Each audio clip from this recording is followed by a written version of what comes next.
Okay, and I'm gonna let everyone in. How many out there? 21.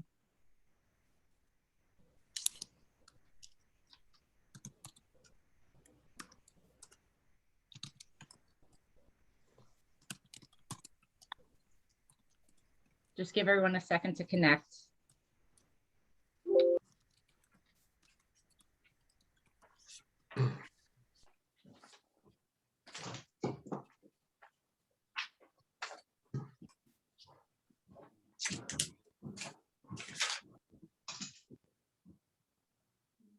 Mm-hmm.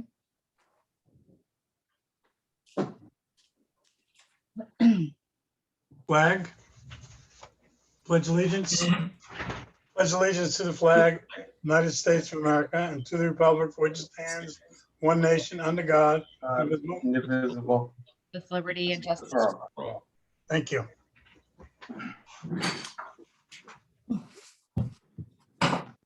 We ask that everyone please silence all devices, move to a quiet location if there's a lot of background noise. Keep your devices muted until called upon to speak, as background noises are distracting and they do not allow for a clear record of these proceedings. The 48-hour notice is required under the Open Public Meetings Act has been met, as notice of this meeting was emailed on March 29th, 2021 and published in the Asbury Park Press, the Post Star, and the Poster. Copy has been placed on the bulletin board in the Borough office, and a copy has been filed with the Borough Clerk. Mr. Quinlan is excused this evening. Mr. Wade? Ray? Ray, unmute. Oh, you're muted. Unmute, Ray.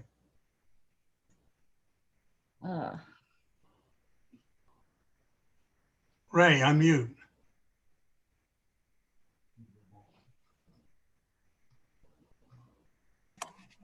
He has a lot to say. There you go. Am I off? Yes, you Okay. are. Here? I'm here. Okay, Mr. Fuso. Here. Mr. Critelli? Present. Ms. Brunel? Here. Ms. Rosenberg? Here. Ms. Saraceni? Here. Ms. Leahy is excused this evening. Mr. Mayor? Here. Chair Rosenberg? Here. And also present this evening, Mark Hittrick, Attorney of the Board, Gerald Frieda, Board Engineer, and Christine Bell, our Board Planner. I make a motion that we approve the minutes of March 18th. I'll second. Ms. Brunel? Yes. Ms. Rosenberg? Yes. Mr. Wade? Yes. Mr. Fuso? Yes. Mr. Critelli? Yes. Ms. Saraceni? Yes. Mr. Mayor? Yes. And Chair Rosenberg. Yes. No resolutions. Mr. Beekman, you're on deck.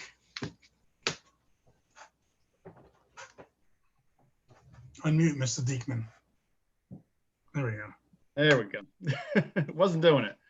I'm not, which application are we going to start with? Well, 102 Beach, English. English. Okay. I just wanted to make sure we're going to start with that one. That's where we have it. That's where we have in the agenda. So Okay. I think it's better to start that way. Yep, I agree.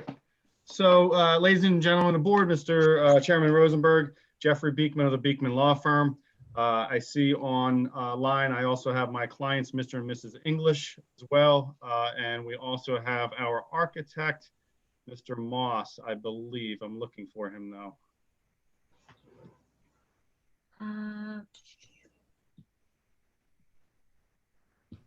I don't see him, Jeff. I just talked to him a little while ago. What's he under? There's a couple of mystery ones out there. Yeah, there's just a plain iPhone. And then there's a dot. Let me let me send him a quick text because I talked to him. Oh, here, nope, he just showed up in the waiting Oh, room. Hold on one Right. second. Okay, thank you. I'm letting him in now. Okay.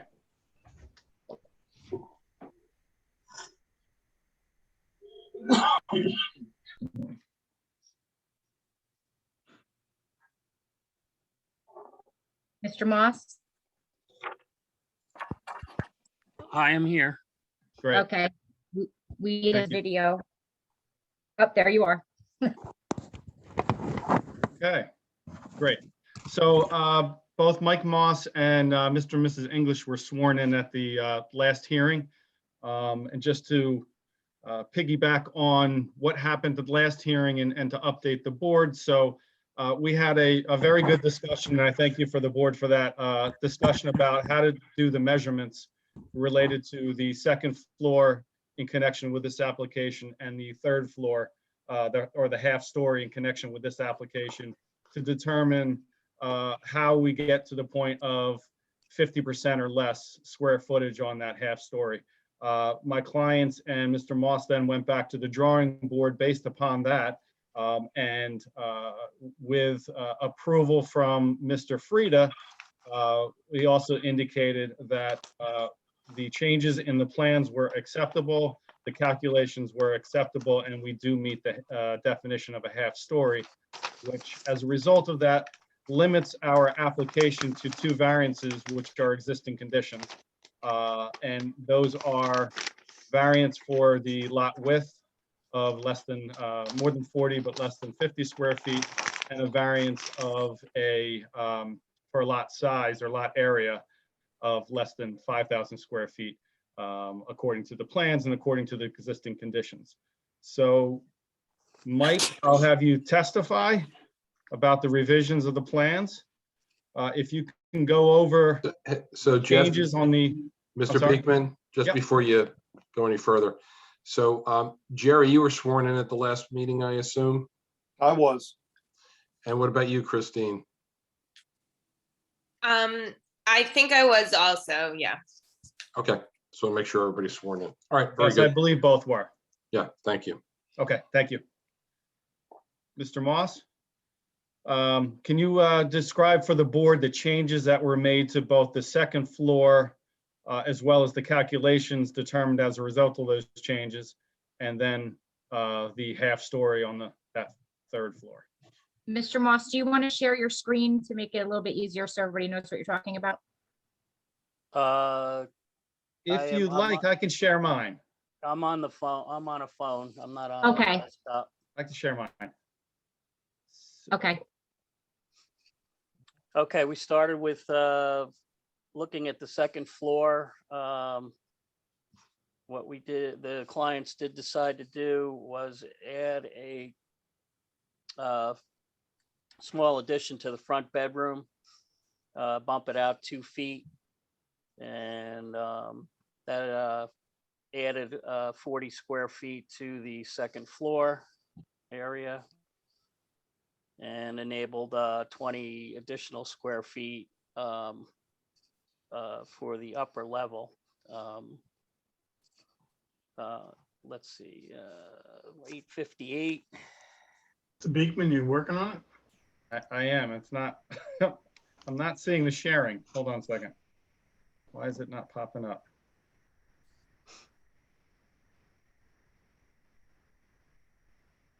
Oh, there it is. I couldn't see the sharing, sorry. So originally we started with 818 square feet on the second floor, and we added 40 square feet to it. So it's a total of 858, excuse me, square feet, which allows 429, 50% on the upper level. The bump out on the second floor allows for a wider, more usable bedroom there now, and it does not affect building coverage because it's over the existing covered porch in the front, so no increase in building coverage, and the setback is within the 15-foot requirement. And to just give a heads up to Mr. Frieda, I think I gave him a 19-foot setback on our email when we were discussing the changes. I just looked at it again, and it's actually 16.5 feet. So it's 15-foot required. The setback with the bump out would be 16.5 at that point. Okay, moving, then we redesigned the upper level. Mike, before you get to that, can everyone see my hand on? So Yes. this is the bump out area, Mike, Yes, right? And so that's cantilevered to the front, but it still meets the front yard setback, correct? correct. It's, And the cantilever itself does not exceed what's permitted by the ordinance, correct? correct. Okay, thank you. Go ahead, if you could proceed with the half story. All right, the half story, we had to reduce quite a bit due to the floor area calculation method that we discussed at length last meeting. So we reduced the deck from 117 square feet to 76 square feet. And that's a 41 square foot reduction. And we also tweaked and pulled and everything else, the livable or habitable area, and we got that down to 61 square foot less from what we had previous. So the total there comes up to 429, or exactly 50% of the 858 below. So the plans are somewhat similar to, the interior plans are somewhat similar to what you showed last month. Is that correct, Mike? Yeah, the reductions were taken out of, we tweaked the 2 dormers on the south side. We reduced slightly the bathroom area and the closet area that were contained in those 2 dormers. I moved back the front gable wall a foot to gain some or reduce some square footage there. And we lopped off quite a bit of the, actually the whole dormer in the back that was previous sitting area. We took that away. That's a 5 foot roughly reduction. And the deck back there that was along the east side with that. And that's reflected in the new elevations. You can see the reduction at the east elevation. Pretty much removed a significant dormer there to get to where we needed to be. And we have had discussions with our clients and they are in agreement. Is that correct, Mike? Yes. Okay. Based upon the additional testimony, I don't have any additional questions for Mr. Moss. I believe we complied with what we represented last month, and that was we were going to look at it and make sure we can comply or alternatively ask for a variance. But as indicated, we do not need a variance for that half story. We still have a rooftop deck? Yes, that's permitted. Permitted? Yes, it is. Okay. Remember, we're under the prior ordinance. Mr. Chairman, if I could, they fully comply with what they're presenting today. Okay. So the variance that you're looking for is only for the width of the lot and the lot size, the square footage of the lot, That's correct. and the coverage. Not coverage. No, we're not increasing anything. Everything that's being constructed here is within the existing building footprint. Okay. So we're not increasing anything that was already existing previously. So it's the only variances we're looking for are lot width and lot size, because there's nothing we can do about those. Okay, they're pre-existing. And those are existing, correct? Okay. Anybody else on the board for Mr. Moss?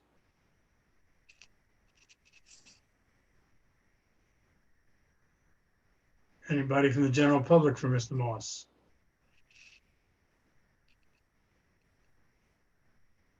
Not seeing any hands. Thank you, Mr. Moss. Mr. Beekman, continue. Okay.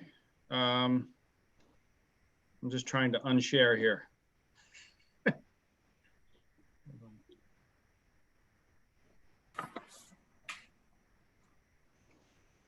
I'm not, oh, there it is. I did it for you. Okay, thanks. Thank Oh, wait, did I put it back up? No. Okay, good. Thank you. With that, I don't have any other witnesses with respect to the application. So I would assume we would open up to any public comment. First, we're gonna ask the board, anybody from the board, comments? I have none. Christie, clean? No. Anybody from the general public with comments, please use the icon on the bottom and raise your hand on screen.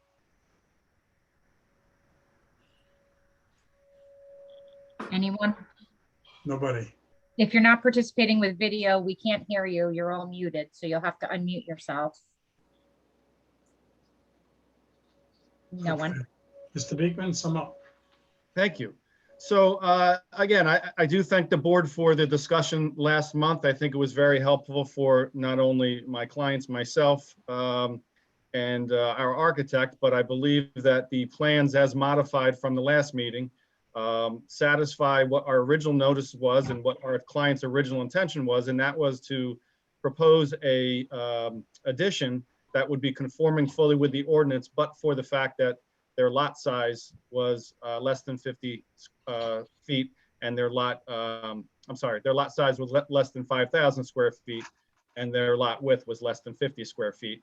And as a result of us providing evidence to the board that there's nothing that the clients can do to increase their lot size, whether it be the width or the area, that we would ask the board to approve the application as submitted with those variances as identified.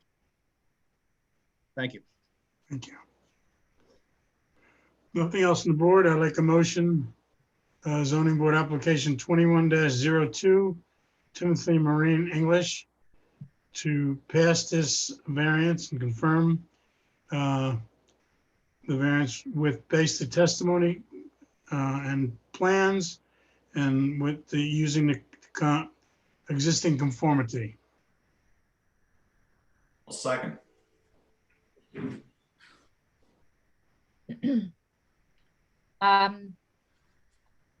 Sorry, Ms. Brunel? Yes, I think they've met their obligations to the town, and I think we should move forward. Mr. Wade? Yes, so it looks like a beautiful project on the south end again. Mr. Good Afuso? luck with it. Yes, thank you to the applicants. You've certainly done what you need to do to make this project conforming. So my vote is yes. Mr. Fratelli? Yes, I think it's only going to improve the town. Ms. Saracine?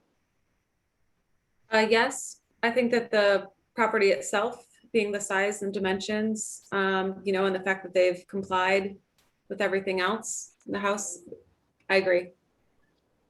Mr. Mayor? Yes, I agree with all previous statements. They work with us completely. And Chair Rosenberg?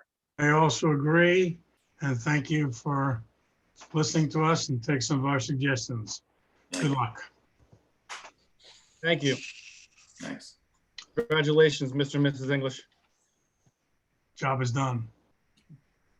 Well, my wife and I would just like to thank the board and in particular, Mr. Frieda, our lawyer, Mr. Beekman, and our architect, Michael Moss, for working collaboratively and to finding a solution that we hope, as you've indicated, will just serve to help to beautify and make Bradley Beach a better place. So thank you very much.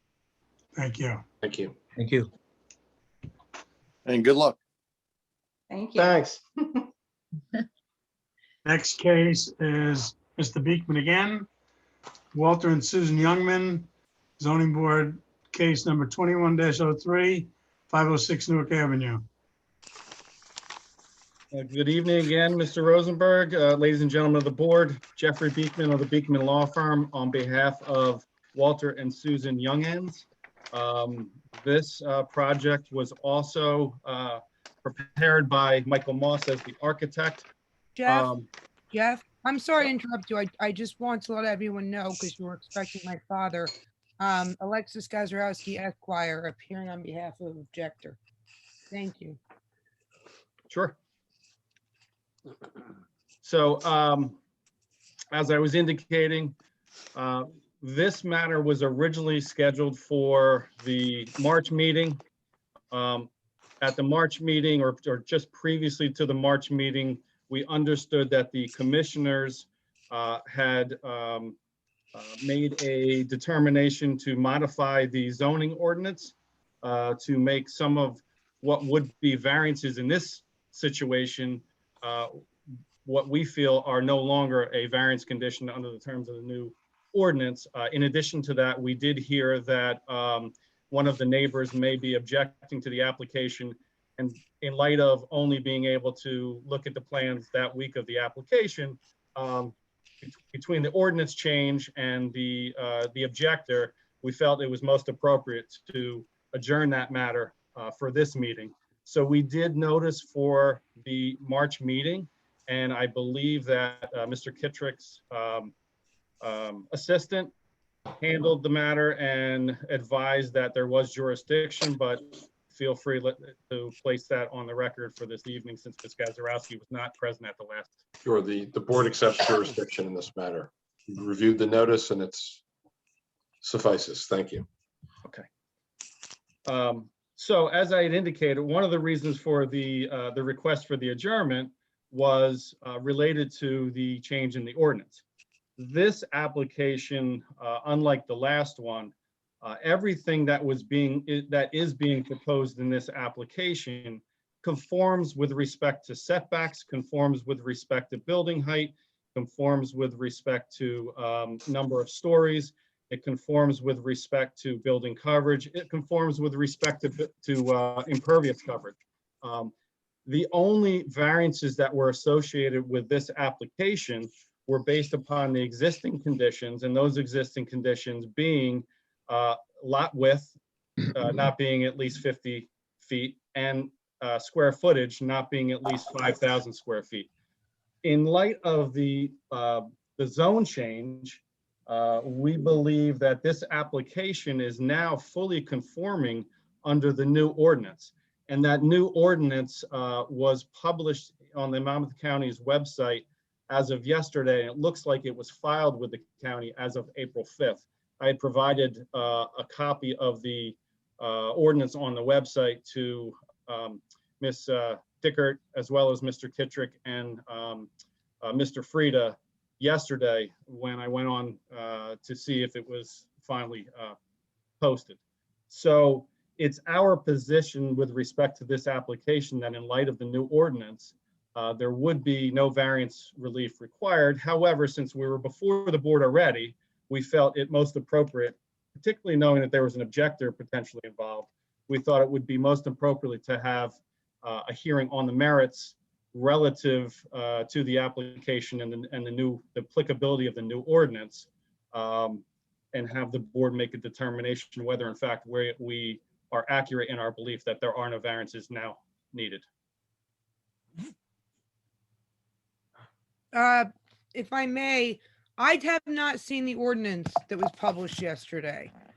I would like the court, I'm sorry, the board, and I'm so sorry, I have a dog who's stepping on my keyboard. My client's only issue here, and it's a nuisance factor, is the air conditioning unit. While this is a significantly large lot, they apparently placed it about 8 feet from my client's structure that he rents out. So we're put in the position where if they don't move it, his tenants are going to hear it. I mean, usually people do place these further away from their own structure because they don't want to listen to it. But I could see if it was a bit further in or maybe in a corner, but it is 8 feet and is directly where their building is. The other issue that came up is there has now been flooding in my client's property. He suggested to me that it was because they haven't put in gutters with the amount of water that's actually eroded the base of a tree. I'm not sure if we have to look at that drainage plan again because they need to circulate whatever this water is somehow without making my client, it's essentially a wet basin right now. But if we're going to hear testimony and we're going to preserve these issues, I would also ask that once the court has the facts, it should be an interpretation hearing. Because I don't believe from what I had read of the ordinance when it was first published that this was its intent. And that is all I have. Thank you. Thank you. Well, first of all, Jerry, Yes. do you have an opinion as to any, based on the ordinance changes, whether there's variances that have to be granted for the application? No, my opinion is that of the applicant's attorney. I think he's correct in what he stated. The new ordinance is now, the changes to the ordinance really wipe out any of the previous variants that could have been needed. So I do understand the issue with the air conditioning condensers. We can ask the applicant maybe to relocate those. I don't know. We can also ask the applicant to put gutters on the new building and direct the water towards the street. So those are two things we can do to address the two concerns that were brought up. And I guess I would leave that to the applicant to see if they would agree or not. Jerry, I have a question in reference to the gutters. Don't the construction, they're not required to have gutters?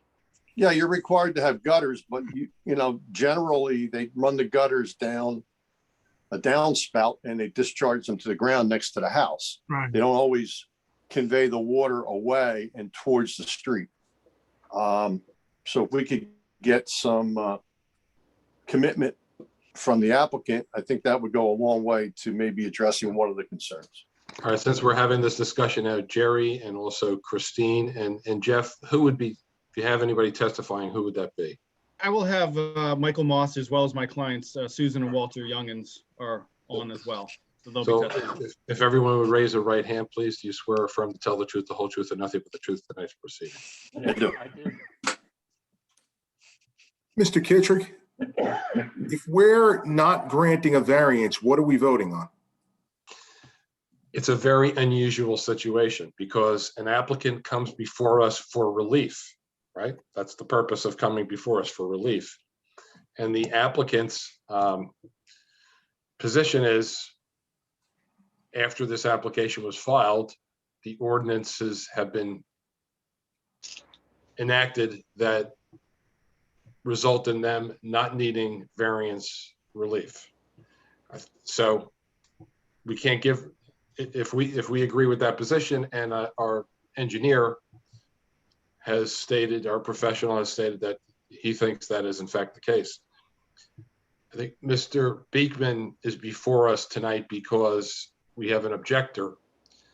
And I think that he wants the board to make a determination that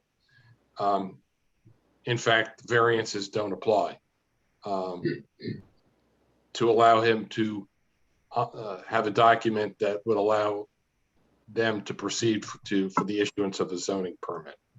May I ask a question? And this is a unique situation, but from what I'm thinking about the right of the public and adjacent property owners, if they initially filed an application and part and parcel to that objection was these things that, legally can constitute a nuisance, if he then doesn't need variances, does that other issue go away? And I would submit no. But rather than go through testimony or that, I'm simply wondering whether they'll just consent to those two things. Just put it somewhere else on the property, and the law requires gutters. They don't have gutters. Put on gutters. I think that's what we're looking to address right now. Yeah. So Just so I can, I'm going to just need a few minutes to talk to my client about that. I certainly will propose to them to comply. However, at the same time, as long as they're complying with setbacks, and that's the most, particularly with the condensers, and that's the most appropriate location, then I think they have the right to do that. What I did want to ask Mr. Frieda, I just wanted to make sure that it looks like the plans show those air condensers are 6 feet away, and I just wanted to make sure those comply. And if they're not, then we certainly would comply at the minimum. So if I could, whether or not we were at this point, when during construction of this facility, the construction department would certainly have you install gutters, downspouts, and have you directing those away from your neighboring property because you're not allowed to discharge water onto your neighbor. So that's a given, no matter where we are in this application. As far as the units go, you do meet the regulation because you're more than 5 feet from the property line. So you could in fact put them there. However, your neighbor's property, there's nothing in the front and there's a building in the back. That's just how it's existing. And the location of those, you do have a good sized lot. If you could possibly put them in a different place, it would be a benefit to everyone. Yeah, I will certainly talk to my clients about that. I'm not sure where the utilities are or anything, so I do need a few minutes to talk about that. But the other issue that I just wanted to mention is with respect to how the application came about. And yes, certainly this is an unusual situation where in the middle of the application, for purposes of what's submitted before the board, there's a change in the ordinance that actually is more beneficial to the applicant. So it's our position that we have absolutely every right to take the benefit of the most or the least restrictive zoning ordinance relative to the application. And there would be no prejudice on the public because in this situation, we noticed for variances and what we're identifying under the new ordinances, now there are no longer variances. The purpose of having the board make a determination is really, and actually I think Mrs. Gazarovski said in her opening statement, is really to interpret the new ordinance as it applies to this application particularly, with a resolution that would authorize the zoning officer to issue a zoning permit based upon the decision of the board. Because the way it works, the zoning officer doesn't interpret the ordinance. I shouldn't say, the zoning officer interprets the ordinance, but if the board overrules the zoning officer, the board's decision controls what the zoning officer is able to do. So in this situation, the board can make a decision on the merits and appoint a resolution that would indicate that in light of the change, there are no variances. And we can certainly put on the record conditions based upon the discussion I'm going to have with my client and what Mrs. Gazarovski indicated. The only distinction I would make is you didn't notice or apply for an interpretation from this board, right? You applied for variance. That is true, but the board can interpret ordinance. Well, let me finish. So, I think the board can comment, and certainly if at the end of this, if it comes to the conclusion those variances no longer exist and that this, as a result of those ordinances, a resolution can be prepared reflecting that, but it wouldn't be an interpretation. Okay. That's not what it was applied for. Understand. Okay. And I think we would be applying for an interpretation if obviously we disagree. But as I said, as you indicated in the beginning, is that it would be an interpretation hearing to see if these plans meet or meet with the spirit of the ordinance. And having just gotten the ordinance last night, which may be my fault, I'm sorry, which I didn't get last night. I hope that we can maybe have him speak with his client, see if everything's erased. And if not, let them file an application for an interpretation, because until that happens, they're still bound under the same laws. Well, Mr. Kittredge, where do we go? I think we go for a break with Mr. Beekman just to speak to his client. Let's see if we can resolve it. Yeah, thank you. Okay. Make a motion, we have a 5-minute break. Second. Second. All in favor? Aye. Aye. Okay, I'm gonna stop. All right, I'm gonna stop the recording and I'm gonna mute everyone. Okay.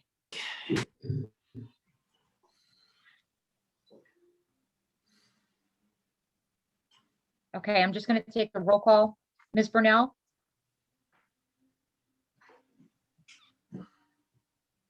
Here. Okay. Ms. Rosenberg? Here. Mr. Wade? Here. Mr. Fuso? Here. Mr. Critelli? Here. Ms. Saracine? Here. Mr. Mayor? Here. And Chair Rosenberg. Here. Okay, Mr. Beekman, Yes, may I share my screen? yes, you may. sure. Give me 1 second. I have to allow you. Yep. Go ahead.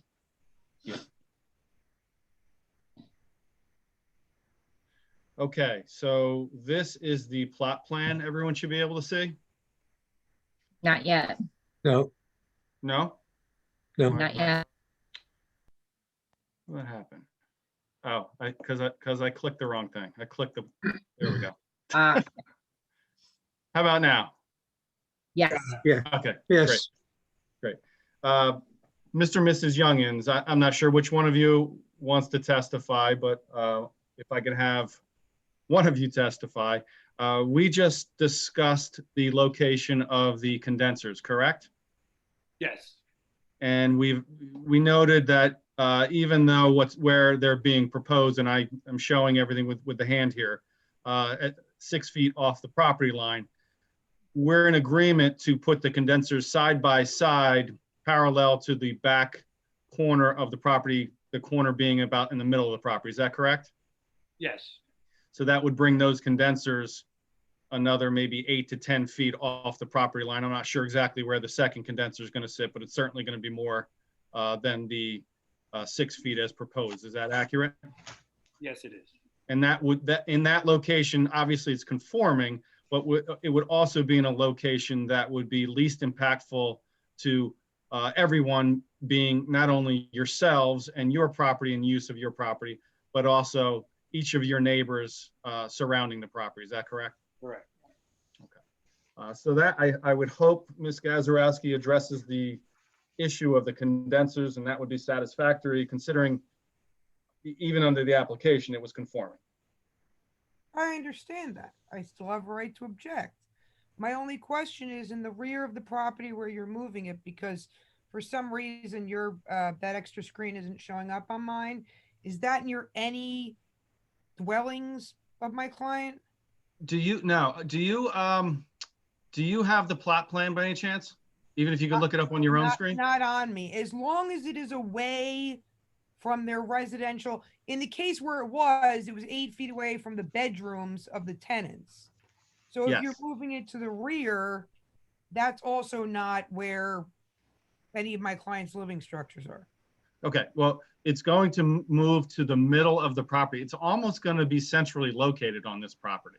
It's going to move, they're going to be, instead of stacked parallel to your client's property or your client's dwelling, they're going to be parallel to the back of our client's two-story addition. And they're going to be, instead of at the close corner to your client, they're going to be at the far corner. And Mike Moss, if you can, how many feet in width is the addition? In the back, in the very back. I knew you were going to ask me that. Is what they're talking about okay? That may take a minute. You know what? I had 30 seconds to speak with my client, and that's more than acceptable. Okay, great. So then the only issues we have is to memorialize that there would be gutters or whatever drainage that are aimed towards the street, and we would like those on as soon as possible because he's already spent several $1,000s in landscaping. Yeah, there's absolutely no objection to putting gutters on there. The only obviously concern, and my clients want to make sure, considering the existing building has been there near the line. I'm not sure what the gutters are gonna do, but if they slightly overhang and they need access, we just want to confirm that there's gonna be no objection from the neighbor to provide that. And my clients certainly have no issue in putting gutters up. Well, we just want gutters aiming it towards the street instead of his property. If that's not what the case is, then there's something with the drainage system that's leaking on his property. Well, there's no gutter now, Ms. Gazarovski. That's the problem, but So let's that's put in- part of the problem. So why don't we put in some gutters and No specify- problem. and specify that they'll be diverting the water towards the street? Yeah, there's no issue with that. We just want to make sure there's going to be no objection to them putting the gutters along the, what would be the westerly boundary line next to your client's property, because the building, the existing structure is very close to the line. I think you'd have to first let me know if that has to be done and exactly where they would be, because I'm thinking if the gutters were back there, they're only diverting the water to my client. The gutter's going to divert the water to the street or on site with my client. And Right, but that's what I'm saying, so I don't know why, what he would be, what you're saying he would be objecting to for the placement of them.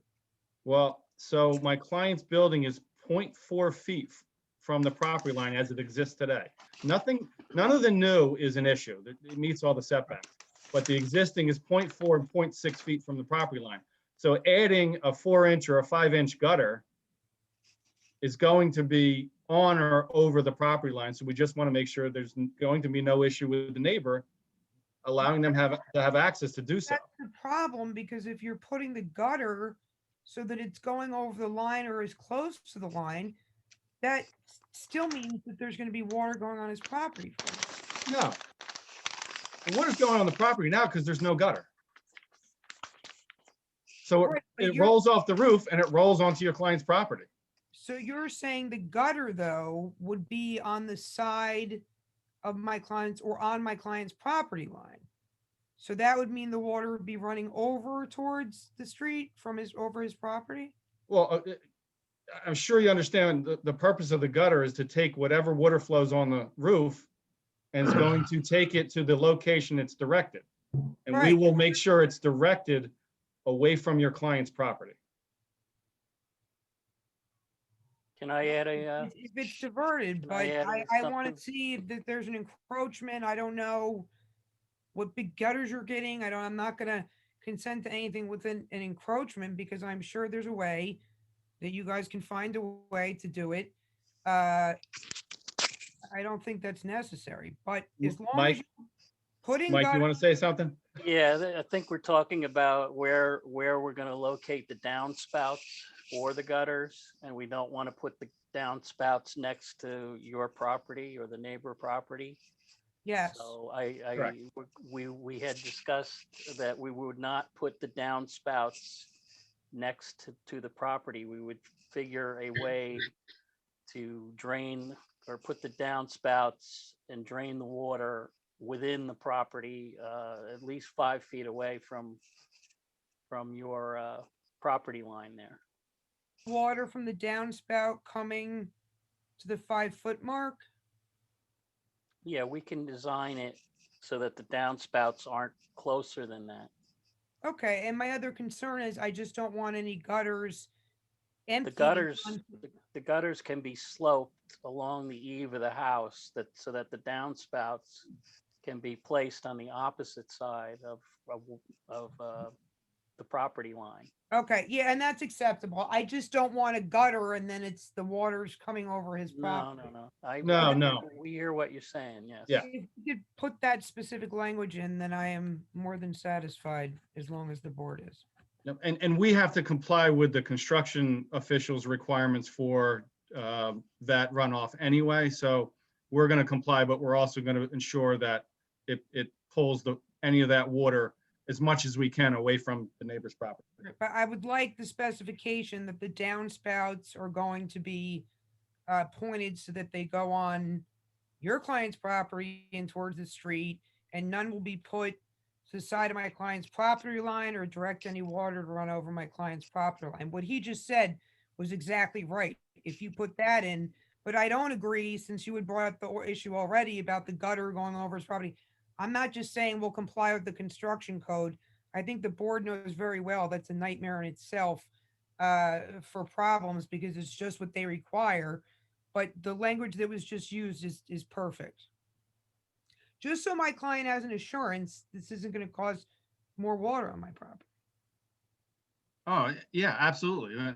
And the biggest thing, my point is the existing structure is very close to the line.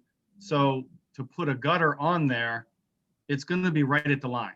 You just have to be, your client has to be okay with that, because my client's going to have to put the gutter there and get access. I don't know if it was just your client who spoke, but they just said you don't have to do that.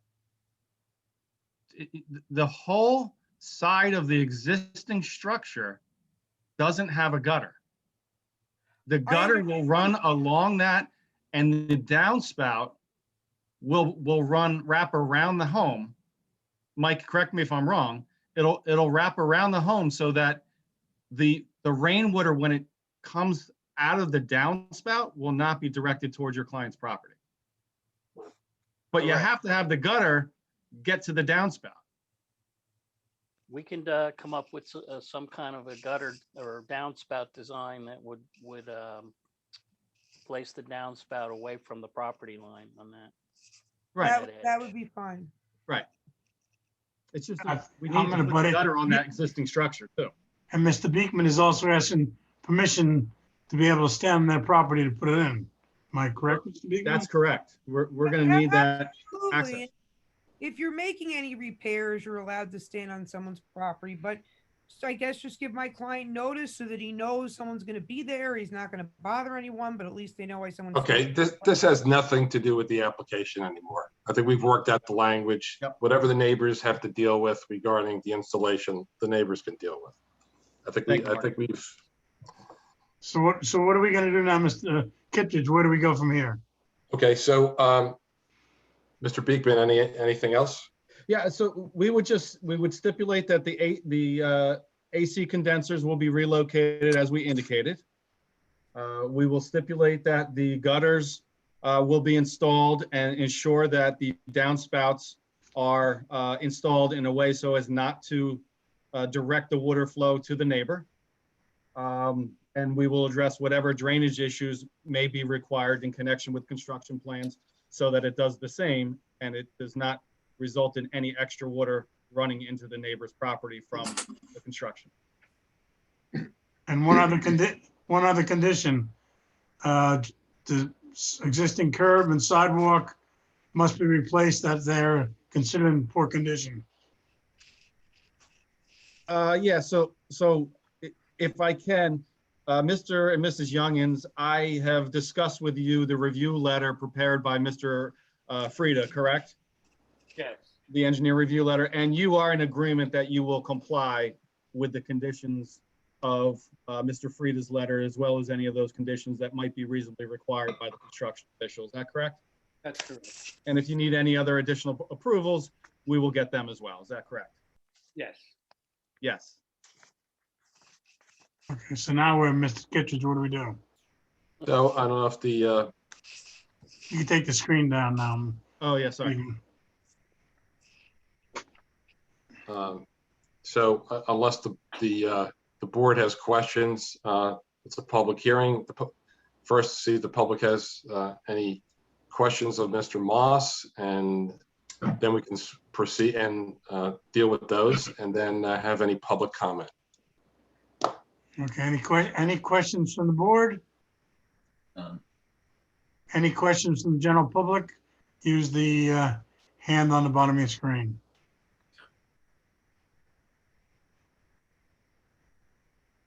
Hear none, continue. I think there is. Seen We one, have a Artie. hand.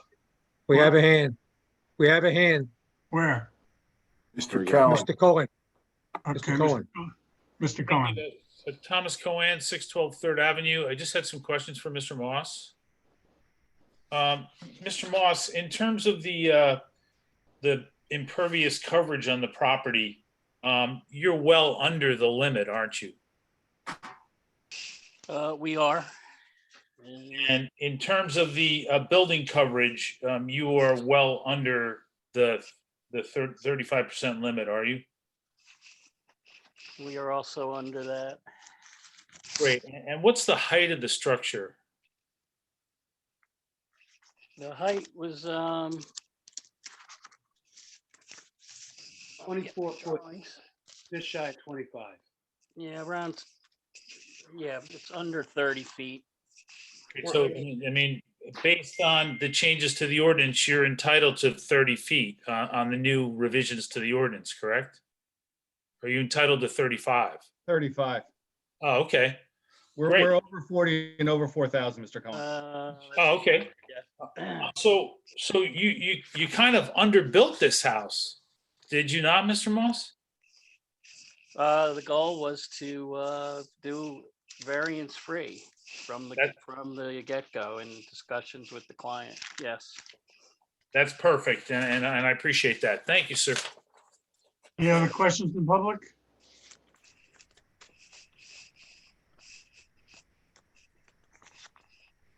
None? I'm not seeing any. Any comments from the board? I'm not seeing any. Any comments from the general public? Mr. Cohen? Thomas Cohen, 612 3rd Avenue. You swear affirm to tell the truth, the whole truth, and nothing but the truth tonight's proceeding? Yes, I do. Thank you. I want to say that I do admire architects who really take into consideration the land and the neighborhood. We've seen so many applications where people want to, they're coming into the board anyway, and they want to exceed the building coverage and impervious coverage. And that was totally taken into consideration on this application. And also the height, being entitled to 35, 2.5 stories and only building 2. It really does keep with the neighborhood standard. And I admire those design specifications that were used by Mr. Moss and the applicants. And it is appreciated. And I'm so happy that the ordinance is now in place to make it easier for individuals to do work under the constraints that have been set by ordinance. But I think this would be a very nice home, and good luck. Thank you very much, Mr. Chairman. Thank you. Thank you. Jody's iPad. Try to unmute yourself, sir. It's Alan and Jody. Hi, it's Alan and Jody Rappaport, 512 Newark Avenue. We live 2 doors down from Sue and Walt. We've been there 6 years. Mr. Rappaport, Rappaport, nice to see you again. Mr. Kittrick, nice to see you in the Borough Bradley Beach, not Neptune. So if you'd raise your right hand, please, you swear affirm to tell the truth, the whole truth, and nothing but the truth tonight's proceeding? I absolutely do, and my pleasure to see you again, sir. Likewise. As I was saying, we've lived down the block from Sue and Walt now 6 years. I've known that it's been Walt's desire to retire with his bride to Bradley Beach and make this their full-time residence. And I know that Walt Should I say something or no? is a terrific neighbor. He also is a builder by trade, so he knows everything that's going to go on there. I'm sure he's going to keep his hammer going. It is a welcome addition to a neighborhood that is improving, and I can't tell you how thrilled I am that under these new ordinances, it's going to work. And I echo what Mr. Cohen said, that it's not going to be overbuilt. It's going to be just right for the neighborhood. And I hope that the board approves and gives a resolution in a positive, should I say. Thank you. Margaret Miranda. Hi. Name and address, swearing. Margaret Miranda at 504 Newark Avenue. We are the, You swear or affirm to neighbors. tell the truth, the whole truth, and nothing but the truth tonight's proceeding? yes, I do. Thank you. I just wanted to speak on behalf of Sue and Walt. We have lived next door to them for 5 years. They are wonderful neighbors. They're family oriented. I could not be happier that they're moving down here full time. My husband is also a construction person. They've worked together. They are so family oriented. I am just so happy that they are going to be our full-time neighbors. And I do think that they will always, work to make other people around them comfortable.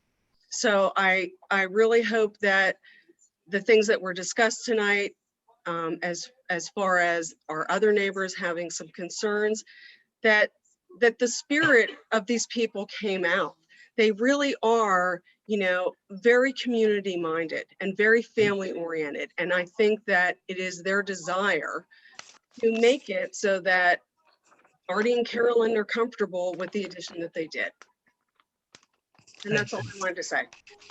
Christie, any of your hands on the second screen? Not see any. Looking for some physical hands. I do not see any. So now do we make a resolution, a motion, or what? Mr. Kitchen? So if we're done with the public, I just want to make a comment that, Wait, I see a hand. Yeah, Lenore Cooperman. Show your face as well, please. Name and Hey address. there. Hey there, sorry about that. Dan Cooperman, 413 Newark Avenue, and my wife Lenore. Hi there. Okay, who's going to be speaking? I guess I will. I just wanted to. All right, raise your right hand, please. Do you swear or affirm to tell the truth, the whole truth, and nothing but the truth tonight's proceeding? I do. Thank you. Thank you. Yeah, I just wanted to say we're hoping that this is approved. This is absolutely going to be an improvement to that structure and overall to our street. We also know Sue and Walt, and we're a year-round resident of Bradley Beach, have been for 5 years. And we believe that, the more of us, the better. And that will absolutely improve this street and the quality of life, as well as the values of our properties. Thank you. Thank you. Any more coming up? Okay, now, Mr. Kittredge, start over here. Okay, so it's a very unusual situation here. We have an application which doesn't require variances, and they're before the board. So I think, and they're not looking for, their position is they don't need variance relief. So I think what we're looking to do is approve memorializing the fact that no variances are required, and that the board is recommending that a zoning permit be issued, and that there are agreed upon conditions that would be in a proposed resolution addressing the condensers and the installation of the gutters and the drainage issue.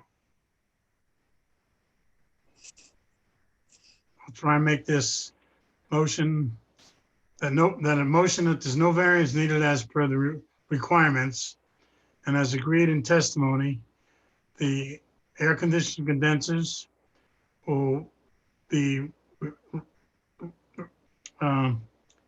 moved to the places agreed in the hearing, and that the drainage will also be agreed and has been accepted by the homeowner, and that all conditions that were discussed and conditions as such as the sidewalk and curbing will be adhered to.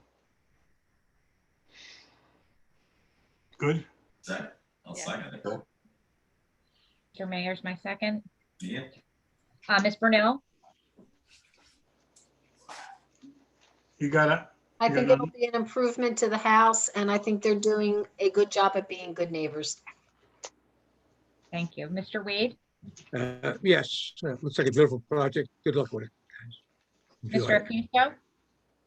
Yes, I believe, based on Mr. Frieda's testimony, that the relief is no longer necessary due to the new ordinance. Therefore, I'm voting yes. Mr. Critelli? I vote yes, and I find it very reassuring that you've got a neighborhood there that everybody is comfortable and happy and supportive together. And it's only going to enhance the that area, which we all know the north end of town can use some picking up. Ms. Saracine? Yes, I agree. And Mr. and Mrs. Young, and I just want to thank you for being so respectful to your neighbors and honoring their requests. Good luck. Mr. Mayor Yes. and Chair Rosenberg. Yes. Good luck Thank you. with the building. Thank you, Mr. Bickman. Thank you very much. Have a great night. I think you are finished for tonight. I am, thank you. With your Congratulations. next application. Next up is Irvington Manor. So, Mr. Chairman, if I could just make a request to make sure that all our experts, I should say the board professionals are available at the start of this application. If we could take a 10-minute break just to assure that all the professionals will be available when we start. Okay, is Mr. Michael McCauley's here too, I hope. Yes, is he? Yes, I am. Okay, that's the zoning officer, Mr. Kittredge. Okay. 10 minutes, So- or we can reconvene at 10 to 8. Okay, Okay. I'm Very going to good. stop the recording. Can you ask me how long you've been the sole proprietor of that firm? The company is in existence for about 23 years. I'm practicing architecture for 35. And sir, are you currently hold any professional license issued by the state of New Jersey or any other jurisdiction? Yes, I'm a licensed professional. I'm an architect carrying license in New Jersey and New York State. And how long have you been licensed in New Jersey? For 28 years. Sir, can you briefly go over your educational and professional experience as an architect? I actually have a dual education. I'm an architect and a civil and structural engineer at the same time. Received 2. I'm practicing architecture again in the United States for 35 years. We accept it, Mr. Hunley. Good. Thank you very much. Mr. Kachansky.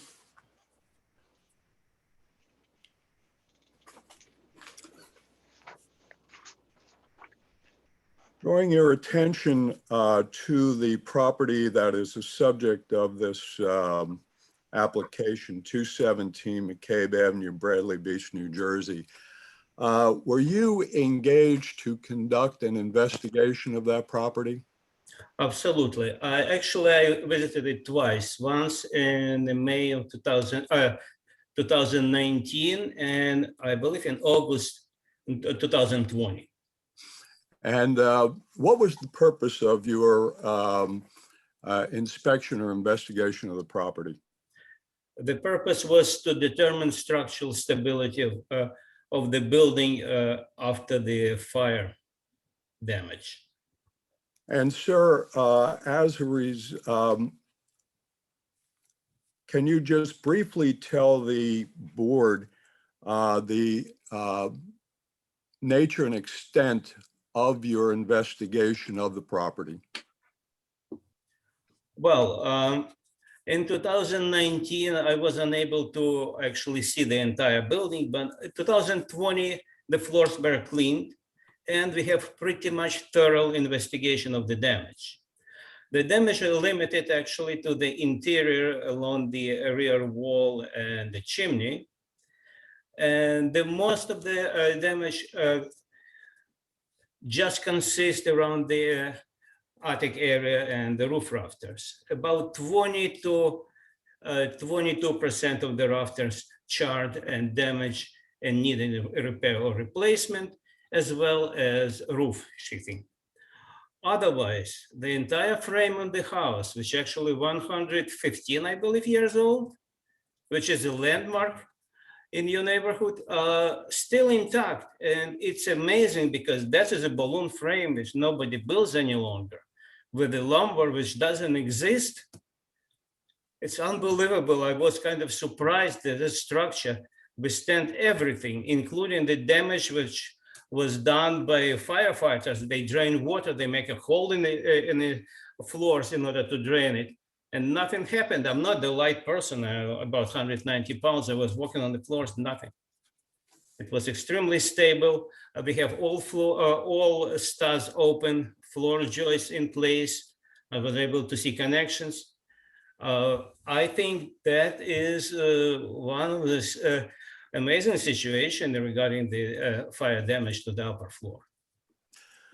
Sir, with regard to the building itself, can you go into a little detail? You said the fire was confined or primarily confined to the attic area around the chimney. Is that correct? That is absolutely correct. I have photos to prove. You also said approximately 22% of the roof rafters were damaged and have to be replaced. That is my rough estimate.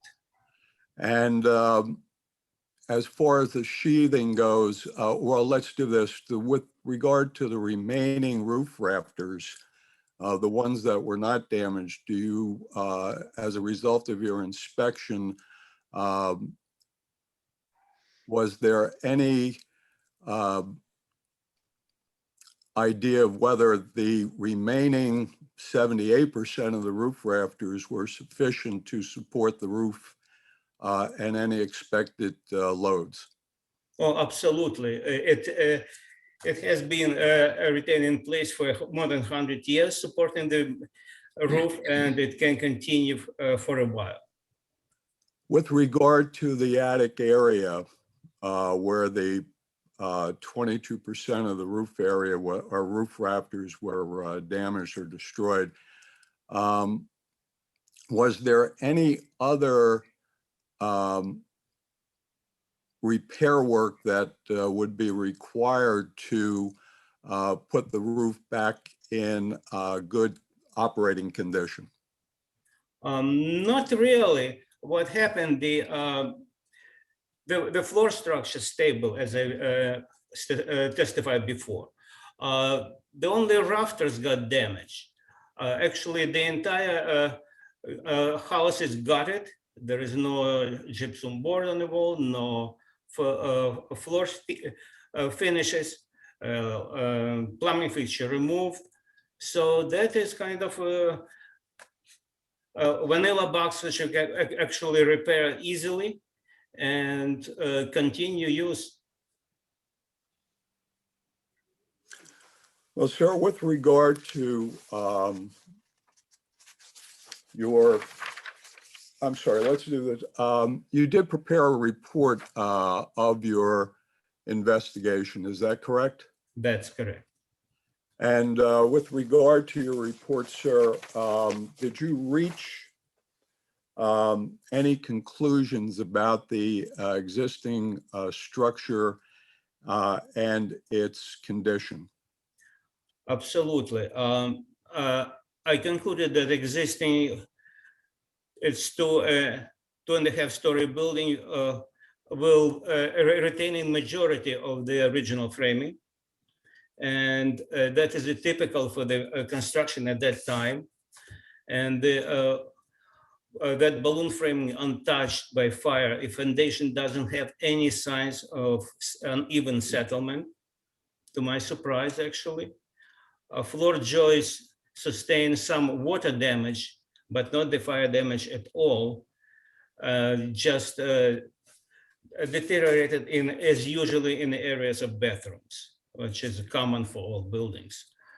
The first, second, and attic floor framing is sufficient for support standard loads, while keeping in mind that a reposition of the partition is not desirable because these floor joists maximize to the span. And in my professional opinion, the present building frame is stable, safe, and can be continued use with the repairs and maintenance. I have no further questions of the witness.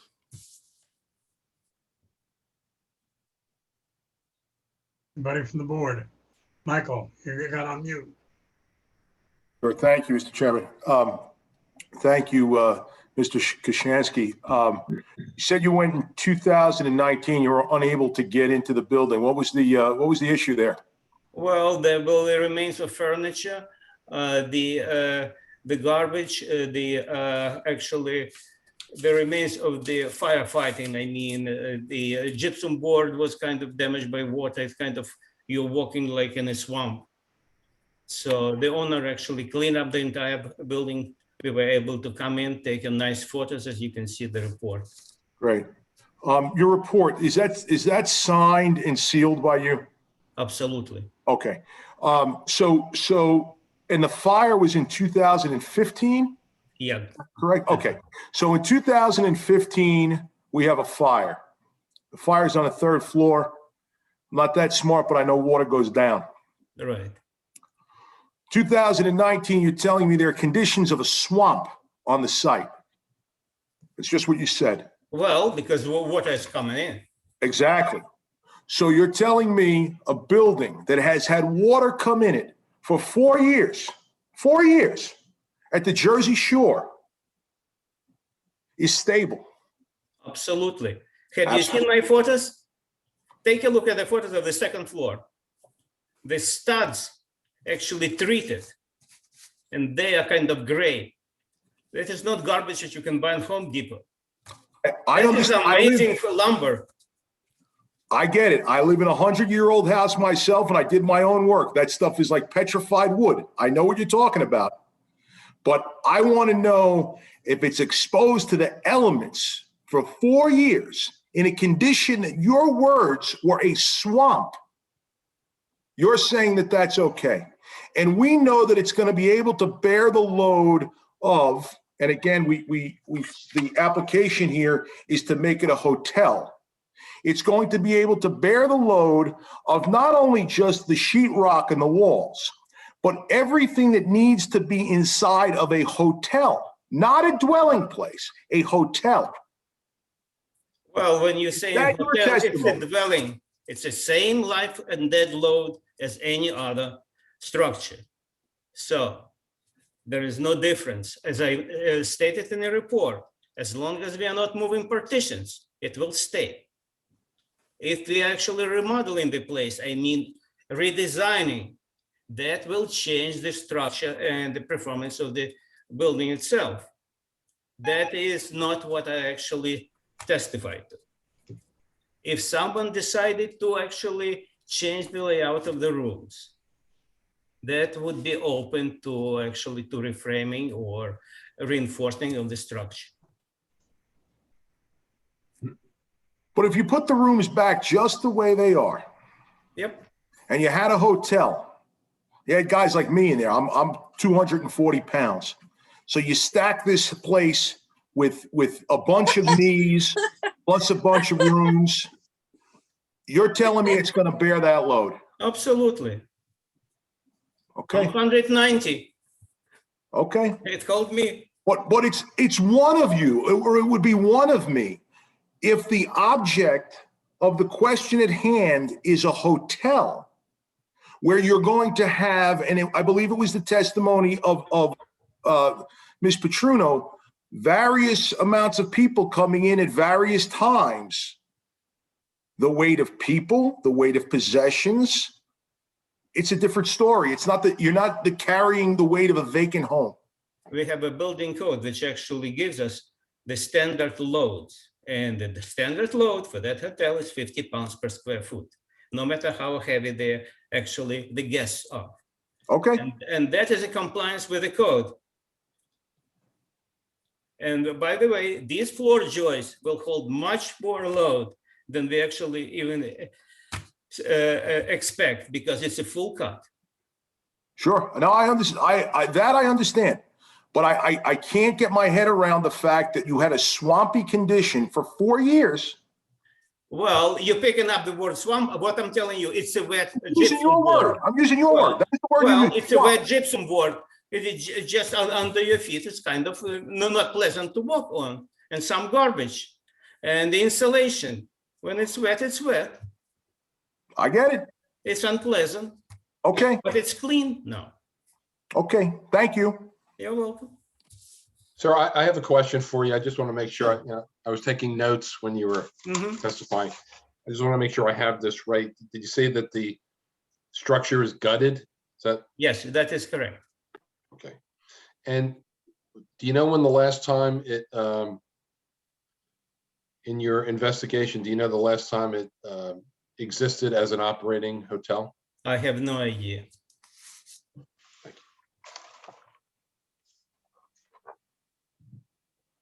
I have a question. But and a comment. But Bradley Beach doesn't allow hotels anymore. So why are we even considering this determination in regard to adding a hotel use to the property? Are you addressing to me? I'm addressing it because we're having a hearing. Well, about the I'm here building, to testify make in the building regard. we can't have. Again, I'm here to testify in regard of the structural stability of the building itself, not the use of it, nothing else.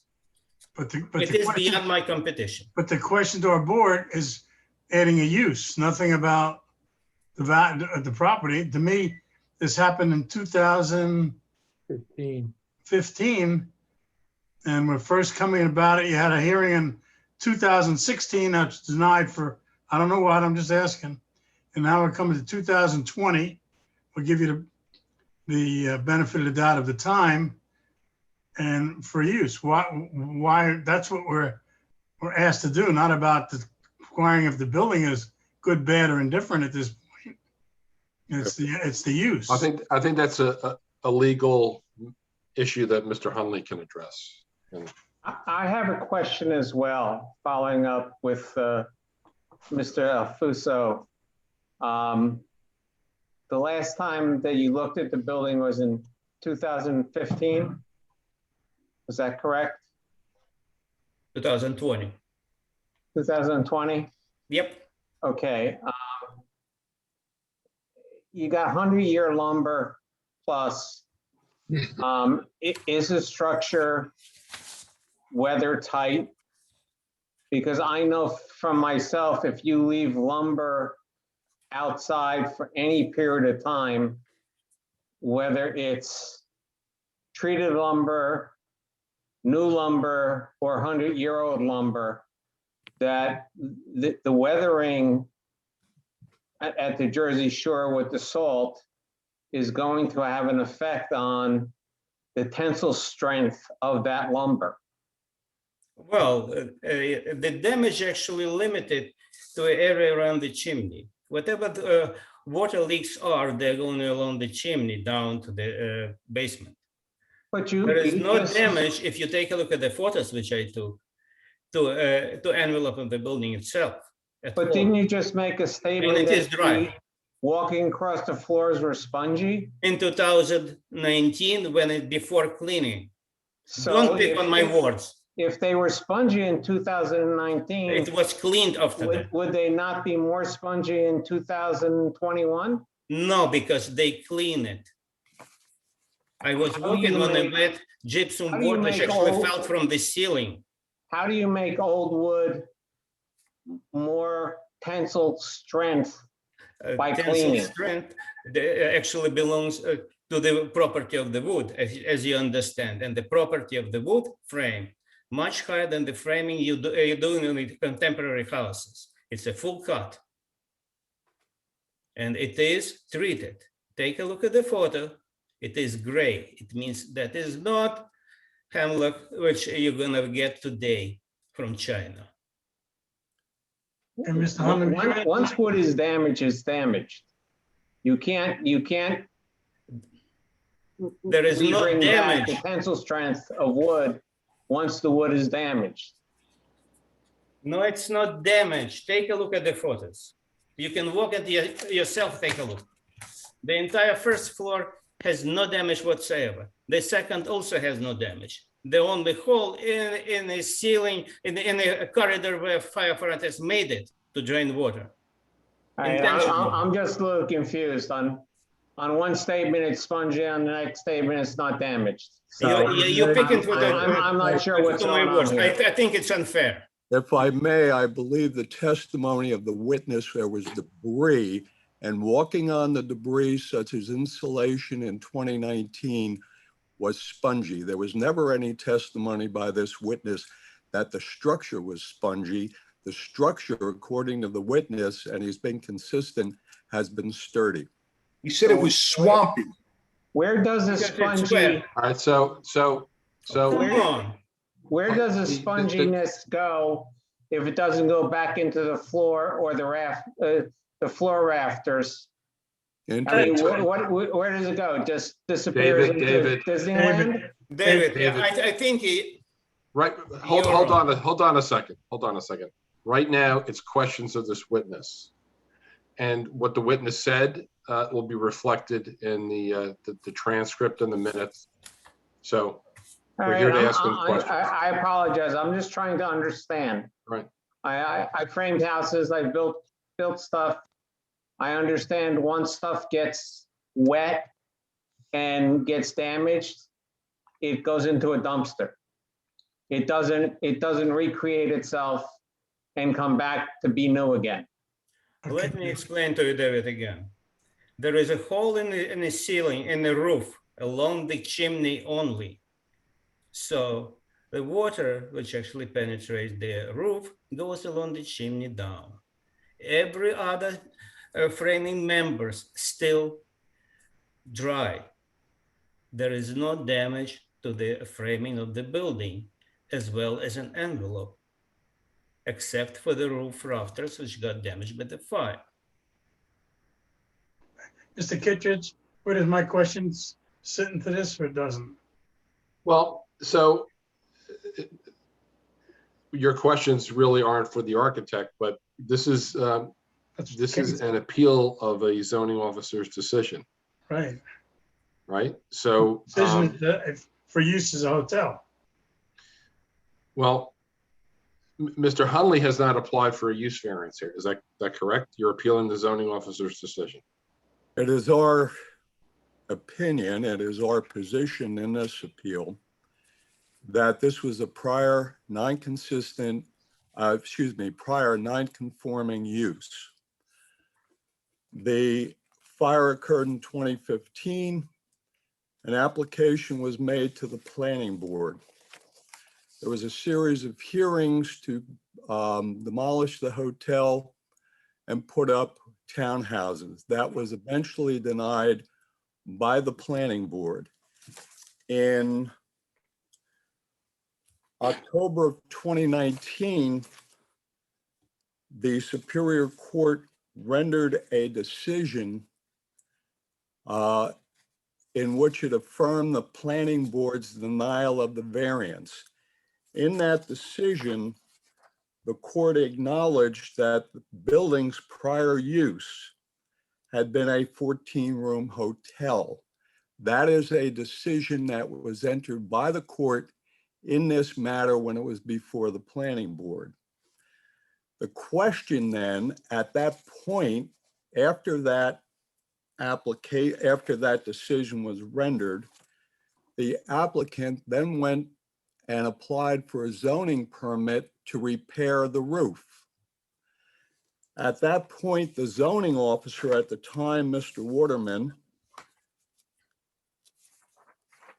in an application for a zoning permit to repair a roof, entered a decision. The application, by the way, was January 15th, 2020. Mr. Waterman at the time said that the applicant had abandoned the use. That is what is being appealed. The question is whether or not this applicant has abandoned the prior non-conforming use as a 14-room hotel. Mr. Waterman said the applicant did. We take the position that it was never abandoned. The testimony that was before you in December by Ms. Paterno, she's kept the license up, the state license. She's got mercantile license up until the time when the township took her applications, took her fees, but never issued the permits. It's our position that it was never License. abandoned. And that's for this board to determine. So our determination, Mr. Kittredge, at this point has nothing to do with the building safe or not, it's the use of the building. Your determination, after you hear all the testimony, is whether or not that use was abandoned. Okay. The zoning officer at the time, Mr. Waterman, determined that that use was abandoned. The applicant is providing testimony in support of this application, which he's saying that it was not abandoned. It was an ongoing use. Okay. And if I may, it was because of the delay. Initially, when the planning board denied the application, it went to freehold. At the time, the judge in freehold decided that the planning board had not put sufficient reasoning in their resolution denying the application, and then required the planning board to reconsider the matter. The planning board did not render a second denial for 1.5 years. So when we're talking about from the fire to the court decision, 1.5 years of that time period were spent by the planning board reconsidering the application at the Superior Court's direction. Okay, the only thing I would add to that is that this applicant is the one who appealed to the Superior Court. So the applicant had their day before the planning board. You know, we were not part of that application, but had their day. That application for the townhouses was denied. The applicant, which is her right, but the applicant appealed the decision to the Superior Court. And, you know, as all I can say is, in my experience, you know, once you are involved in litigation and the applicant instituted the litigation, that, you know, justice, the wheels of justice move slowly. But, you know, that's a decision. That's a decision the applicant made. I have one question. After the fire, when was the property made watertight? If I'm hearing correctly, that the architect went through the property a few years ago and it was spongy and, you know, not watertight. If the property burnt, one would assume that if you're going to rebuild the property, that property would be made watertight immediately so that there was no additional damage that was going to be done. And unless I'm hearing something incorrectly, I'm hearing that just a few years ago that property was not watertight. The property right now is not watertight. The application made to Mr. Waterman was for a zoning permit to repair the roof. That was denied. Since then, we've made other applications for building permits, emergency building permits, all of which have been denied. The only thing that hasn't been denied is code enforcement every week filing 6 or 8 complaints because the building isn't watertight. At the same time, we can't get permits issued for an emergency repair. We're in front of you to hope that somebody will address the issue of whether or not there's been an abandonment, and then we can proceed with getting building permits. But Mr. Waterman was not the official when this fire took place. Mr. Waterman, if I'm not mistaken, took over a few years ago or a year ago and then left the position. But you're talking a fire that took place, when did the fire take place? 2015. 15. So you're talking half a decade ago plus that this fire took place, and the property's still not watertight? That's correct. And what's the explanation for that? Well, listen, let's try to, if you have questions for the architect, let's finish up with that. Any other questions for the architect and the value of the building? None from the board? Oh, Terry, you got it? I was just curious if we have a percentage of damage to the structure that would require repair. Was that estimated anywhere? I just estimate the one which should be replaced because of the fire damage. It's about 22% max. Only 22%? Of the roof rafters. Because it looks like in the pictures, there's a lot of damage. Well, but we are talking about roof rafters itself. Everything else, they demolished because they took out the gypsum boards, they took out insulation, they took wiring, plumbing fixtures, all piping out. So it's just a vanilla box, it's empty. So with all the damage to replace, what is the percentage to replace it right now? I actually estimate only structural repairs. Okay. Anybody else? Anybody from the general public, raise your hand with the icon on the machine. We have a Helen and Rick. Hello. Name and address. Eric Gittimer, 420 McCabe Avenue. Yes. So it's my Can you spell your last name? Questions only to the architect. Yes. So it's my understanding that this building. How do you has spell been your last name? Excuse me. Gittomer.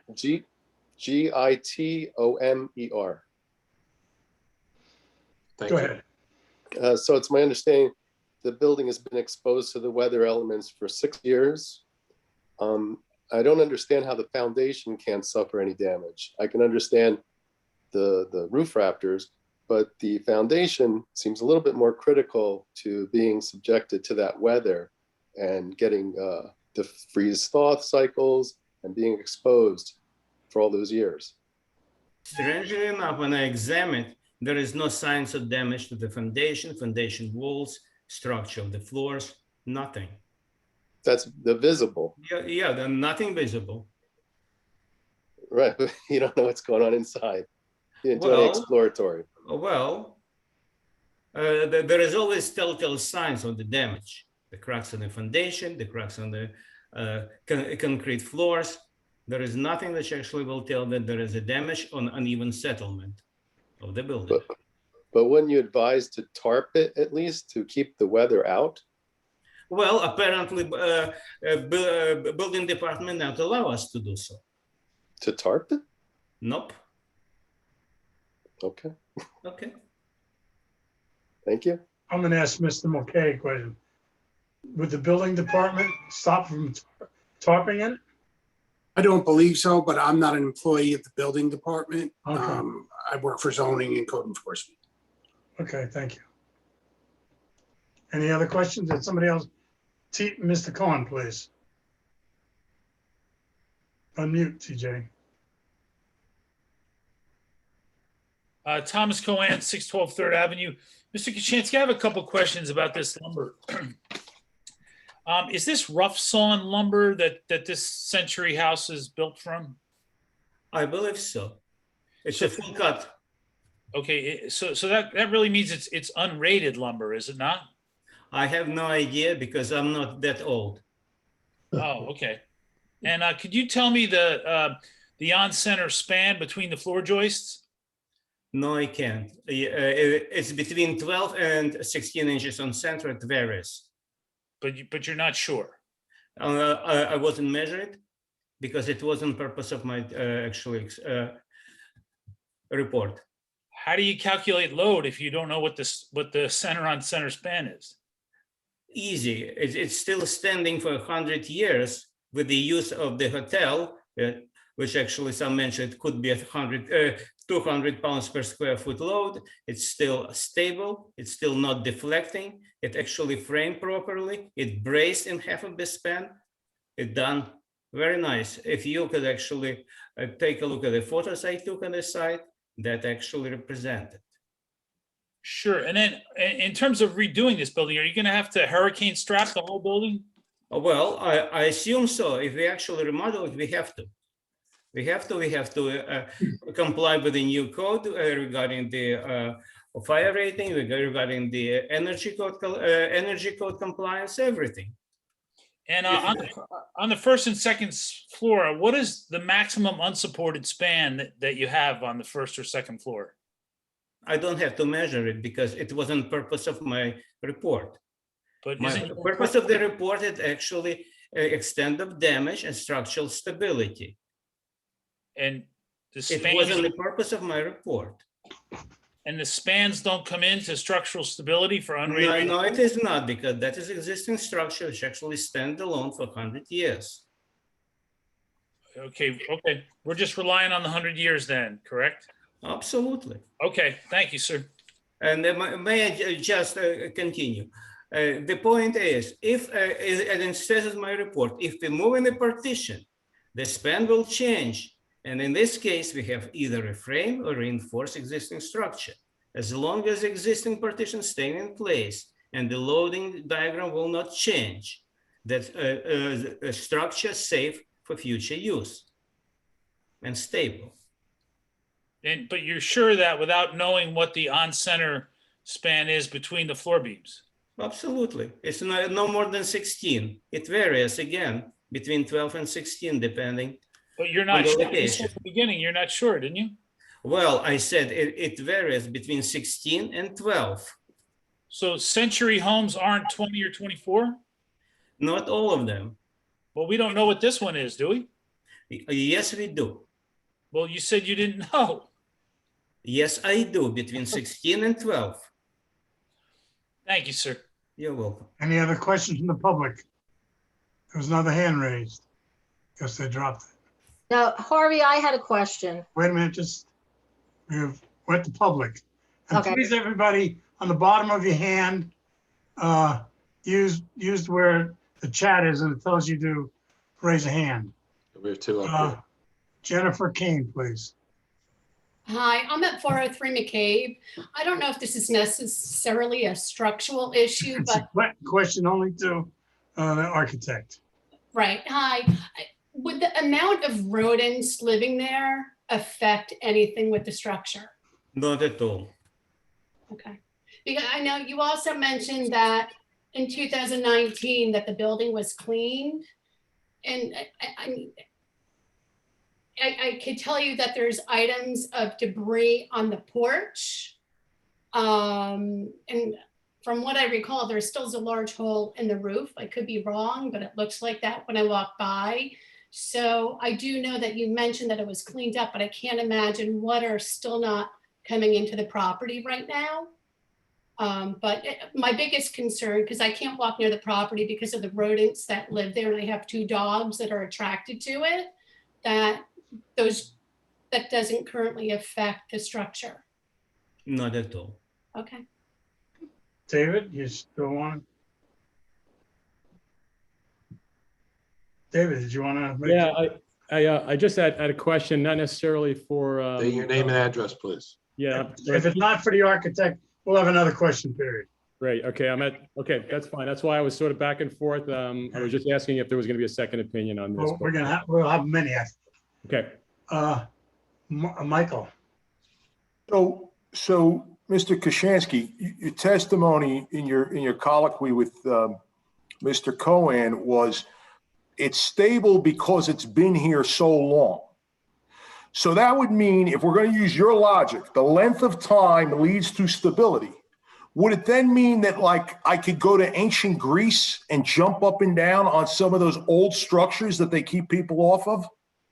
They keep people off of them because they're not stable. You can't have your standard is it's been here so long, ergo it's stable. We've heard a question about rodent infestation.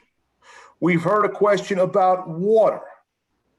Are you sure that you are willing to bet your license on the stability of this structure? Absolutely. Okay? Absolutely. I walked in myself. I took a photo. I actually jump on the joist. You Okay. wouldn't believe it how it built. Okay. I understand it's not up to today standards in design sense. I mean the staircases, etc. But it is extremely stable. Thank you. Ms. Brunel. Hi, this is to the architect. I just have a question regarding the test of time. Does he really feel that this building is going to withstand the test of time? And I guess my other question is, if a building is going to need more than 50% to be rehabilitated back to its original structure, shouldn't it be demolished? It is not 50%. Completely upgraded. I'm sorry. Could you repeat it, the last sentence? The building needs to be completely updated, and I think it needs more than 50% of its original value to update it to today's standards to meet today's building codes. Well, it's not actually extent of my report or my testimony. That is up to the board if they will continue allow continuous use. So that will be addressed by the different architect who will design the structure and make sure that it complies with the current code. Well, I think her question was, and if you can answer it, if it were updated to today's standards. Well, it could be. Yeah, well, what's the percentage of the building that would have to be updated to comply with standards? And I also think, and I thought the second part of her question, Ms. Brunel's question, was the cost of that. I'm not here to testify regarding the cost or a redesigning of the interior of the building. I don't know the cost. All right, well, the damage to the structure, I roughly estimated 22% of the actually roof rafters. Everything else can stay in place. They have to repair floors, put back plumbing fixtures if they ought to retain existing layout, and they will allow it by the Department of Buildings. And is that greater than 50% of the structure? Not structural members. We're talking about floor finishes, wall finishes, whatever. Talking about plumbing? Plumbing, the entire plumbing taken out, windows, doors. Electric? Ms. Brunel? Yeah. Hold on. Okay. Debbie?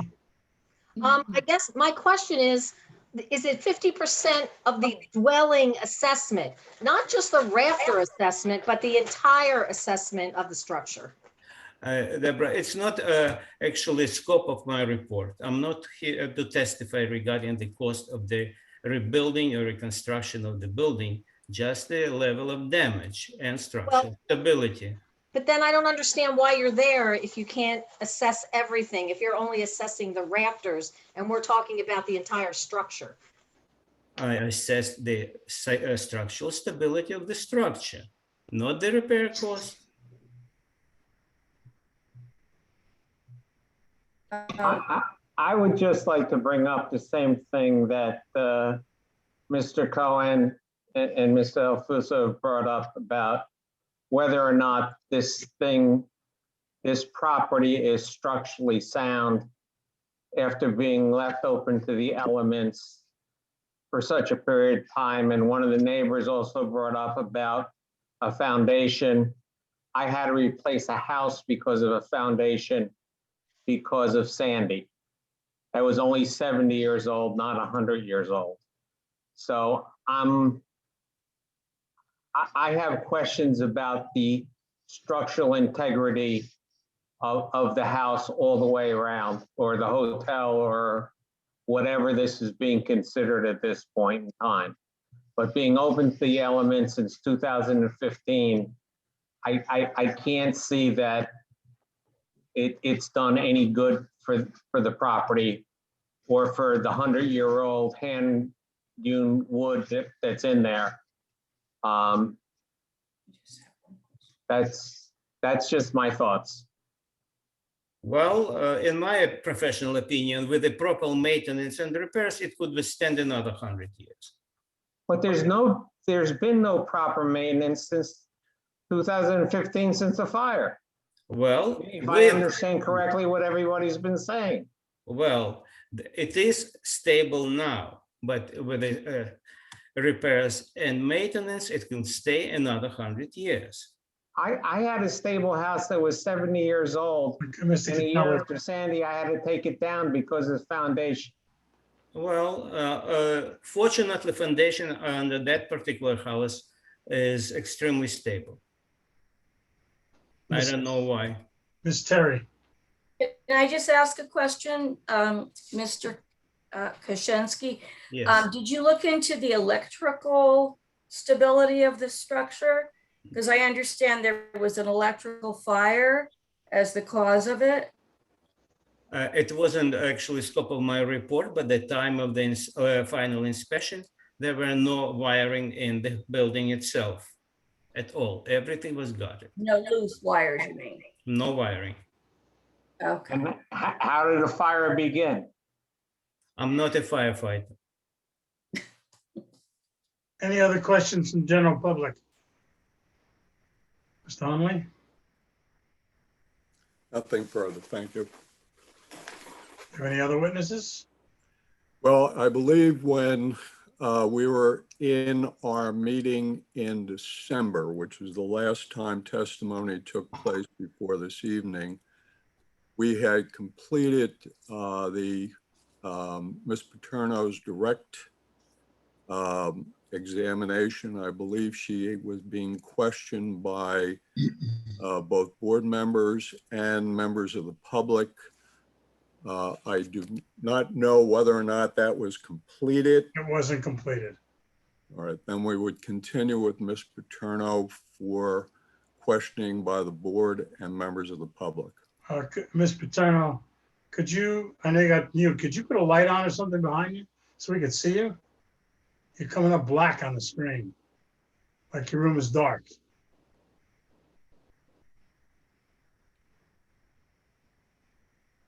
You're on mute, Luz. If you take off, Luz. Mute, and if you can make your room lighter or something, then we could see you.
Are you ready, Ms. Paterno? Yes. Okay. Yes, can you hear me? We can hear you. Can't see you. Can't see you. You're not on camera, Lisa. Did you flip the screen?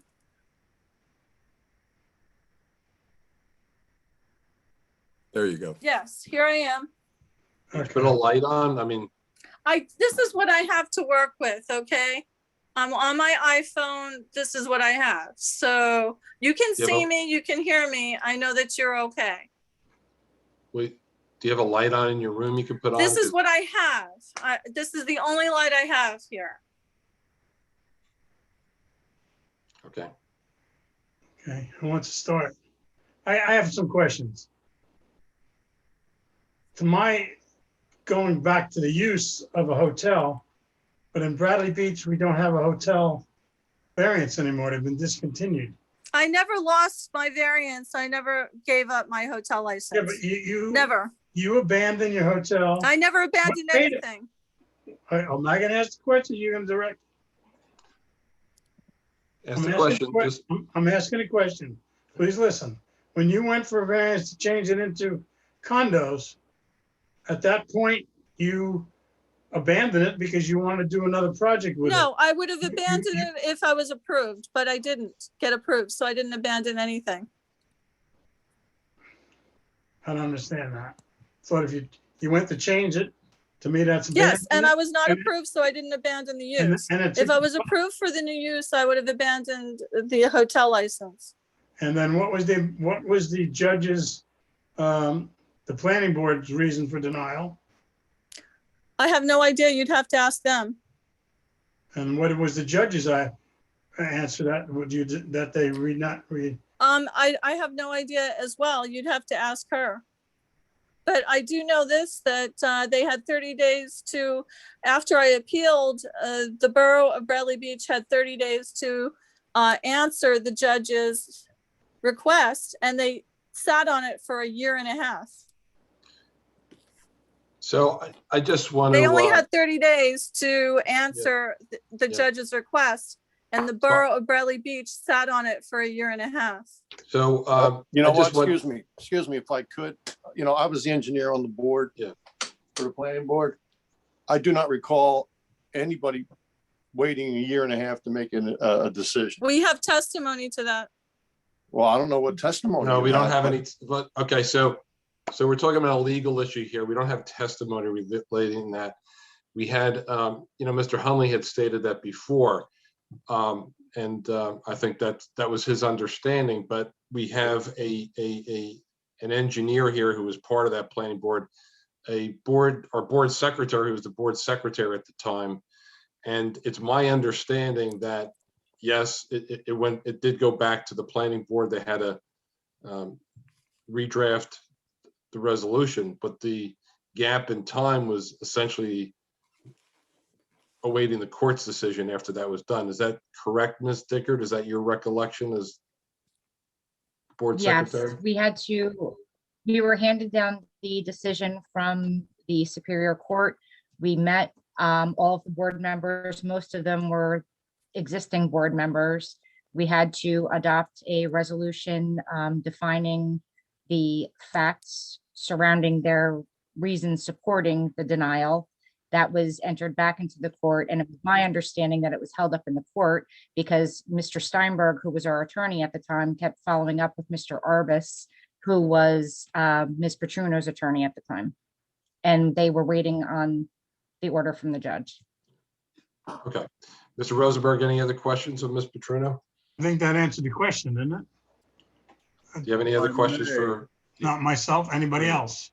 If I may, Exhibit 10, excuse me, the court decision in this matter, which was marked,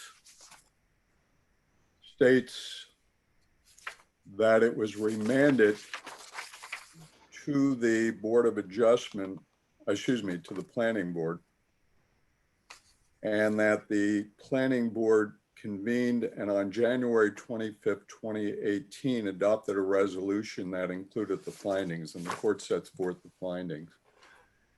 So the court's decision does not say when the court remanded the matter to the planning board, but the planning board, the court's opinion finding of fact was that the planning board did not enter the resolution until January 25th, 2018. It was then some 10 months later when the court rendered its decision affirming the remanded planning board resolution. And then right after that, as you know, the applicant applied for a building permit and zoning permit, was denied on the basis of abandonment, which is why we're in front of the board at this time. Thank you. Anybody else on the board? Michael. Thank you, Mr. Chairman. So, Ms. Petruno, the fire happened in 2015. And when the testimony of your professional is the place was still a mess in 2019. So you had 4 years to clean up the inside of it. what conclusion should we draw from that? I think you need to stop with this conclusion that there's a mess, and there's been a mess inside the building. The problem is right now is with the board of Bradley Beach not giving me a permit to put a roof on my property so I could close it in properly and have the proper structure that I need in order to operate my hotel. This is a business decision that I have to make. This is a business that I need to operate. I've been paying taxes, etc., on a property that the Borough of Bradley Beach refuses to give me a permit to put my property back together and to maintain it as a hotel. And that is my position. Okay, do you understand? And also, that- I don't appreciate specific members attacking me continuously every time I go in front of the board. It's specific people that are continuously on Zoom or in public forum, attacking everyone and anyone who is trying to apply for an application just because they feel the necessary involvement to do that. All right, so why don't we limit our answers to the questions that are being asked. And for the record, no one's being attacked at this meeting, so. Yes, I truly believe this, and I believe that I have the right to put a roof on my building. I have the right for permits to put my property back together. I truly believe this, and I believe that there has never been an abandonment of my hotel use. I never abandoned the use of that property. I don't have to cut the mic, but. Ms. Paterno, this is question and answer by the board. Try to limit your comments to specific answers to the questions being asked. Thank you. Michael, are you done? So I'm trying to understand what you were thinking between 2015 and 2019. If you were going to keep this as a hotel, wouldn't it be reasonable that you would clean the inside of it? Yes, it's been cleaned. Yes, it No, has. no. Between Yes, 2015, the whole place has been gutted. between 2015 and In 2019. 2015, it was gutted. Yes. But that's not what you're, okay, hang on. So look, this is obviously a very contentious situation here. Your testimony is very important to us to get an idea of what it is that has happened to determine whether the use has been abandoned or not. So it's very important that you're clear and that everybody's clear as to what your testimony is. Now, so truthfulness is important. You just said it was cleaned in 2015, and your person just said it wasn't cleaned in 2019. Because he's referring to the top level. No, that wasn't taken care of because there was still fire damage. But everything else was taken out as he testified to. All of the gypsum, everything. Yes, that was all gutted. Yes, except for the top level because of the fire damage. That had to remain the same that it was because until I could get a permit to put the rafters and the roof in place, it had to stay in that position.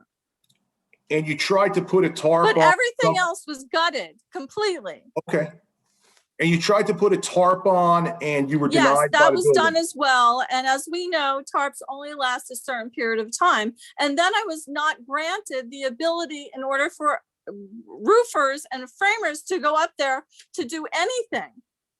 But I thought, and and roofers again, and framers are not going to go up on my building unless they have permits. And Sure. I was not able to get any permits from the Borough of Bradley Beach to do that. I understand, but I also thought the testimony before was that there was never a tarp on it. Yes, there But I was can a tell you there tarp. was. Yes, Okay. All right, that's absolutely fine. there was. That's fine. All right, I want to just get at the rodents also. So we heard a comment or a question that alluded to, I guess, animal control for the rodents. Yes, So you- well, of course, if you have an Excuse- open Ms. building and you've Petruno, had Ms. one for Petruno. many years, you're Ms. going to have squirrels in there, birds, etc. Mr. Hunley, We Mr. applied Hunley. many times in order to get emergency repairs, Stop. and the Hey, Borough of Lisa. Bradley Beach continues to Lisa, refuse talking. me to do that Stop repair. talking. Please keep your comments to answering the question. Okay. The board Let has the right to question you, Yeah. and it's appropriate that you answer the question that's being proposed. All Mr. right. Hunley, Okay. more importantly than that, he didn't even get a question out. So, Never been a problem. there were rodent problems, Mr. Trudeau. That's your testimony.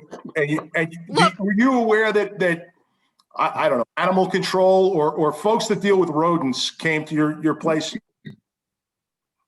What I'm aware of is that if you have an open property, an open building, whether it's a door open in a shed or in a garage, there is going to be some sort of an animal that's going to enter that property. Sure. Right now, I've had an open building for an amazing amount of time, and it needs to be closed in. I need to have a permit. I need to close in the roof. I need to close in the structure, and we need to settle this and end whatever building issues there are, because I can't leave the building open. Sure. I get it. I mean, So- that's part of the problem right now. I mean, so as far as, I don't understand what the big question is about any animals that could possibly get in there. Obviously, there's an opening in the structure, so we need to fix this problem. But if I'm not issued a permit to put on a roof, I don't know how to do that. And before Mr. English, excuse me, not Mr. English, Mr. Mulcahy might be able to address that. Okay, I'll jump over on that in a second. But before the fire, how many times were police called to the structure? I have no idea. I wouldn't be able to tell you that. I don't have any answers to police involvement in any buildings on McCabe, who comes to where. You would have to do a report on, I have no idea, but it absolutely has nothing to do with me having a hotel license. Absolutely So nothing your at all. answer is you have no idea, correct? Okay. That's your I answer. have no idea. Okay. Okay. So it's funny. I actually did the report, and I filed an OPA request on the 15th of February, and per the OPA request, the police were called 23 times. 23 times. And of one time, you actually called the police on 3/31/2015. And there's actually police reports of you speaking with the police. So, it just. And what does that have to do with my hotel license? And what does it have to do with an apartment building? Did you get police reports on any apartment building that's in First of town or a all, house that's in town? Mr. I Hunley, can your tell you I have client does neighbors not that call get the to police ask questions continuously. of the- So what does that have to do with my Wait a hotel second. license? Now you're telling me that you know that neighbors call the police? No, I'm just telling you that I'm sure that people call the police all the time. I don't have a record of that. Okay. So what does that have to do with my hotel license? Mr. Hunley, your client does not get to ask questions of the questioner. If the issue was 7 years ago, was the property being used as a hotel, we can see that. Can I ask a question? Well, I think Mr. Afuso is still. Mr. Fuso has the floor. Yeah, I just, I'm just trying to understand what this property actually is. It's a hotel. You're the owner of the property, of a hotel, of which the police were called 23 times. Your testimony in the past was that you couldn't determine who was in the hotel because of the fire and the records are gone. It becomes so many questions that are unanswered. And on the question of abandonment, you're asking us to take your word for it. And it's just very difficult. I'm once again, I am not here to tell you that I abandoned the use of my property. I don't understand whether the police were at a property or not at a property, what it has anything to do with the application for a roof. I'm just trying to maintain my building as a hotel. That's all. I am not trying to do anything else. I have a hotel license. I maintain my hotel license. What happened 20 years ago or 50 years ago in your house or my house or the neighbor's house has nothing to do with this application whatsoever. I didn't At ask you all. years ago. I asked you about 5 years ago. I asked you from 2015 to 2019. We're not in 2015. We are now in 2021. I understand. Thank you, Mr. Chairman. I have nothing more. Ms. Brunel. I have a question.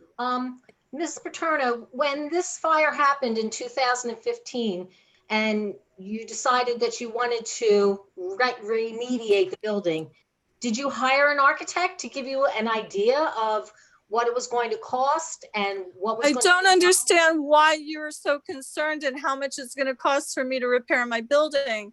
That would be the problem of that I had in order to construct it. It has nothing to do with the Borough of Bradley Beach or neighbors of how much it costs All right. for me to put in a bathroom, whether I want to put in marble or wood or a regular sink or a double sink. That has nothing to do with how I want to. Time out, Lisa. Let me speak for Sorry. a minute. One of the issues before. This is not a clear record when everybody's going to be yelling over each other. Understood. Ms. Paterno, one of the issues before this board that you have to prove is whether or not the property was used prior as a hotel. We have a Superior Court decision that says it was. That issue. The second is whether or not the property was abandoned. One of the issues is that if there is fire damage and the property is substantially damaged by the fire damage, substantially or totally, there's an abandonment. We put on a testimony of an architect, an expert, that says in his opinion it was Mr. not. Hunley, I appreciate your effort here, but you're giving a closing argument. So I mean, we're trying to get your client. I'm going to ask you to instruct your client to not interrupt when she's being asked a question, to not be argumentative, and not for her to decide whether or not a question is relevant or not. You certainly have the right to object, and I can rule on that. But she wants to be lawyer and witness, and that's got to stop. Can I just get the answer to my question? Was an architect ever We're hired? trying. Thank you. We're trying. She's muted. So. I have a question for Mr. Alfuso. David, just hold on a second. We're still dealing with this question. We got Okay. Ms. Brunel's question. Hello? Deborah, repeat your question, please. Well, at the time that the fire happened and you decided that you wanted to rehabilitate the building, did you hire an architect to determine what feasibility there was and whether it was financially, and can you show plans for that permit, that I application? hired an architect and an engineer and a lawyer in order to process my movement in order to build townhouses. That is what I had intended to do, but I was disallowed by the Borough of Bradley Beach, and then I filed an appeal, and then I was denied the appeal. And I had told Bradley Beach and also my attorney all along, we never had intended to abandon the use of the hotel. You're not answering the unless question. The Borough of You're not Bradley Beach answering the had question. agreed to build townhouses, which I was the not allowed question- to do. Can you Once just tell me whether there that was all plans- settled, I put in an Submit application plans for the to permit? put in for a permit to close in my building, to put in the roof rafters, to put on the roof and start reconstruction of the property, and I was denied. But you mentioned condos. So you switched gears and you went from the hotel to the condos? Doesn't that constitute? I had asked to replace the building with townhouses and I was denied. But all along, I never gave up my ownership of my hotel license. All right, so I'm going to ask the question again. I want you to answer the question. The question was, after the fire, did you hire an architect or have someone provide plans for the repair of that hotel directly after the fire? No, I hired an architect and an engineer in order to put together a plan to build townhouses. All right, so And then when that was denied, then I the hired answer an is architect. no. Yes, The answer is no. You the did not. answer is no. Yes. Okay, very good. Anything else, Deb? Just finish it. Can I ask one more? Oh, sorry. Go ahead. You got the floor. Well, how do you apply for a permit if you don't have plans? I have architectural engineering plans to put back the roof. Yes, I do. I put that in almost 2 years ago, actually. Yes. No, I'm complete talking architectural everything. plans to Electrical, put in the plumbing, rafters and the floors. roof. Yes, that Talking goes about first. everything. No, that's not how it works. I have to close in the building first and then everything else follows. I need a roof first before I can do anything else interior wise. You need a roof on a property in order to close it in. Let them do. A complete plan. I have a question. So if I could, Mr. Chairman, if I could just follow up, it's listed on the record, but I'm just trying to, I want to make sure the record is clear. And Ms. Brunel had a question. There's the zoning permit, which is really the denial of the zoning permit, which is the basis of this appeal this evening. Mr. Waterman and has comments, zoning notes on this. And this is once again dated January 24th, 2020. The zoning notes state the applicant is proposing to add hotel use to the property. The applicant did not submit the required survey site plans as indicated on the zoning permit application information sheet. The applicant did not submit the required construction plans as indicated on the zoning permit application information sheet. And the applicant did not display compliance with the conditions and requirements for hotels. So those are the zoning notes. I'm not sure whether or not that addresses the question of Ms. Brunel, but I'm just reflecting what is listed on our website for this proceeding.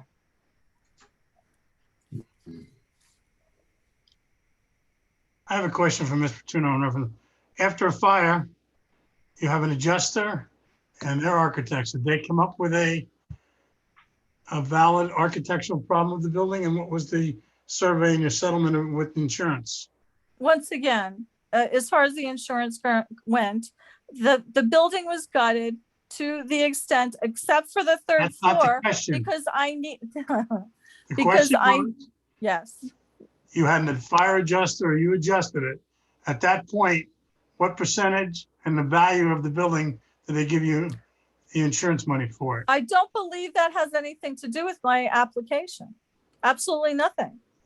Are you asking me how much money that I need didn't to ask you pay for money. and how much money I need to put into The my building percentage. and how much Thank you money for- I've gotten from an insurance settlement? I just Is asked. that what you're percentage. asking? No, I asked you percentage. I didn't ask you dollars. No, I think I've had my architect testify what I need to do in order to close in my property for everyone in the neighborhood to be happy as far as it being secure. When was that? Then I need to go into, When was that? Yes, When was that? as far as what, I've been putting in an application now since 2019 to put in a roof. And I've been denied continuously. What happened after the fire? Hey, Harvey, if I could just interject. got it. Ms. I mean, Petrino, listen, the borough will not allow me to close in my property.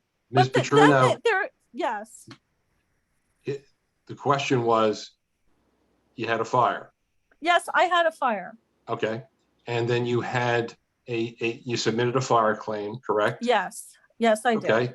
No one's the board is not interested, and nor is it relevant whatever settlement that was. That's not relevant. So no one's asking that.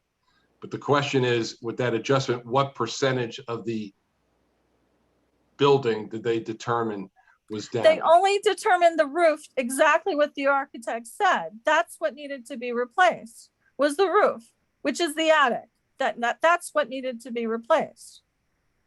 And then the rest of the building, was gutted, as my architect said, in order to take out water damage that was caused by the fire department. It wasn't caused by fire damage, it was caused by water damage. And that's what made the building dry.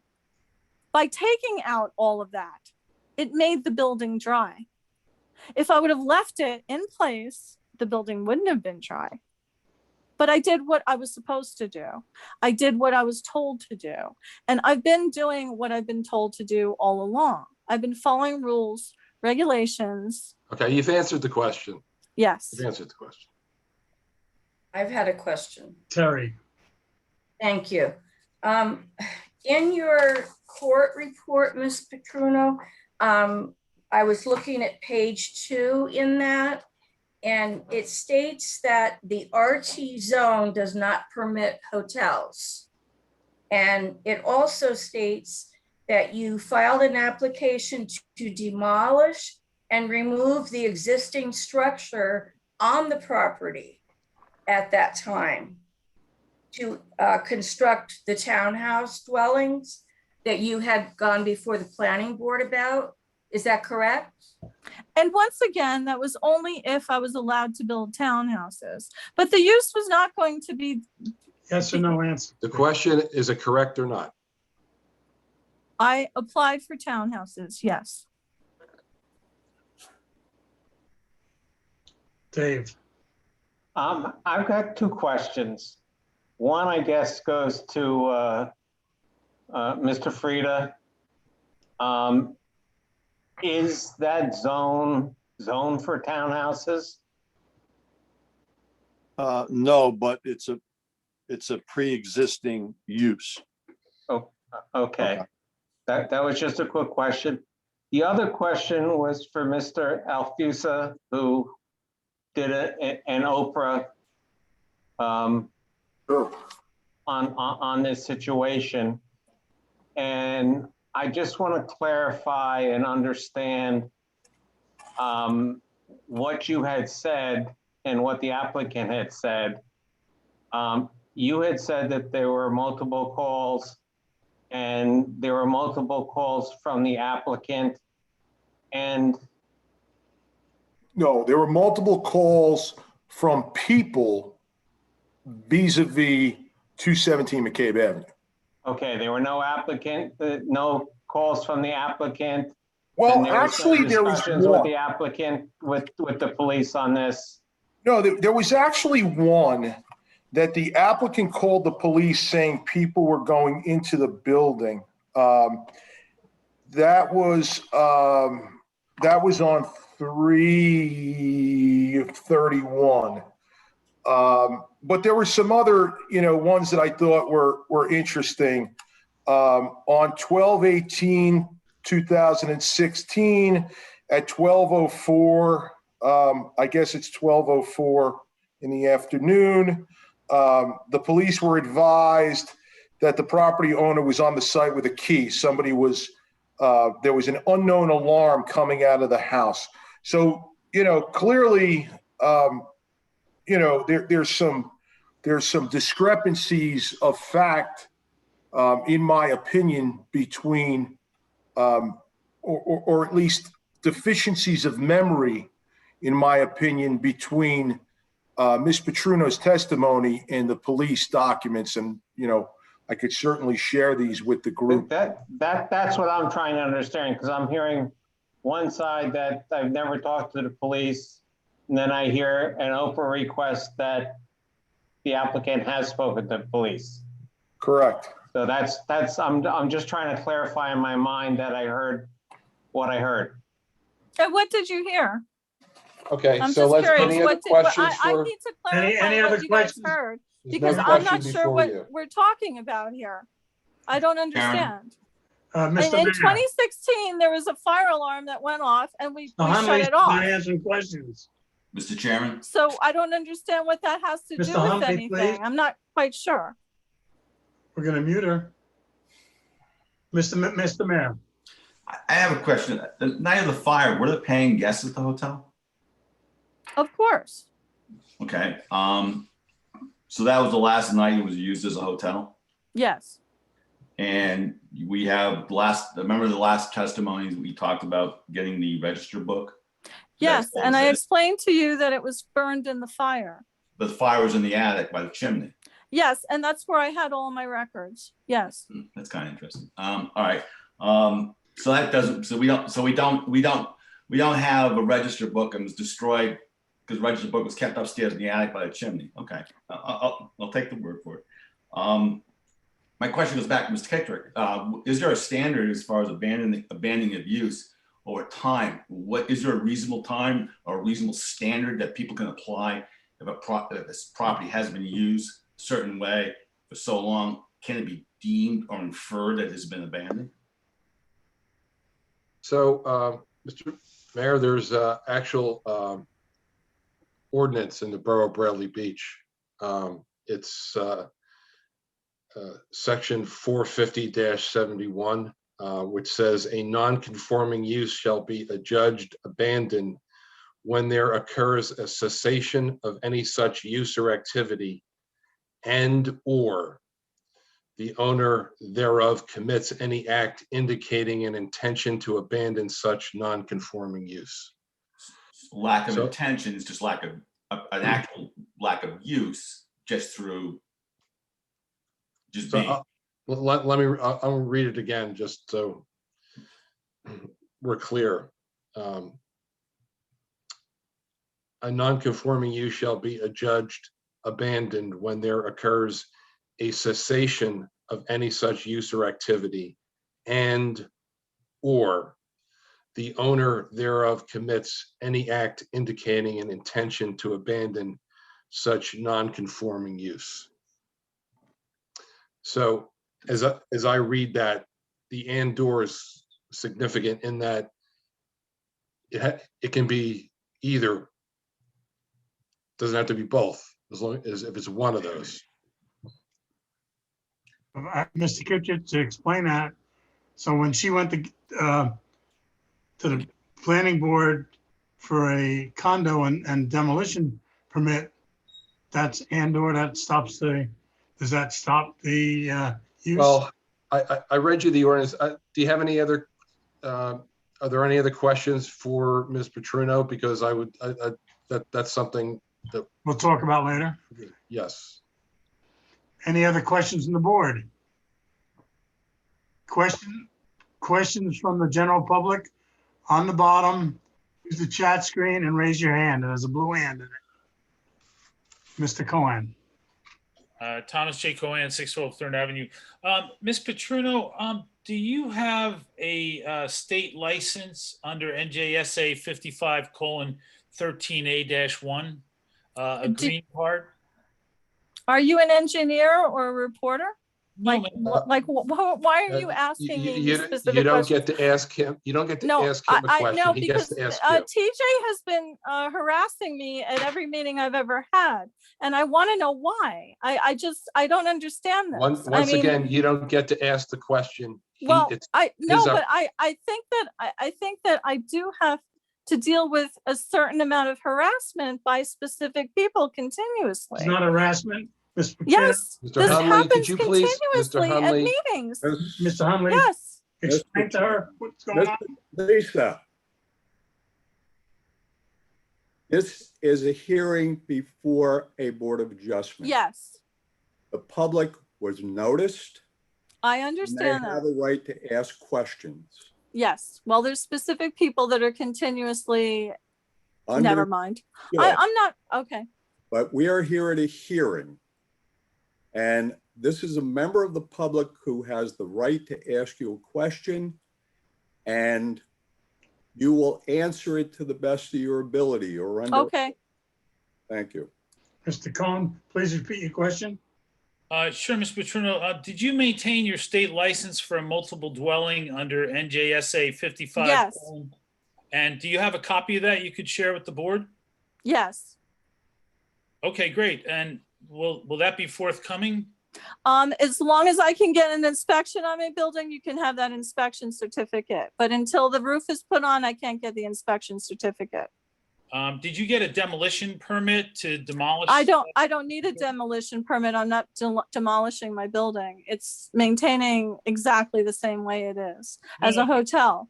No, I'm not demoing my building.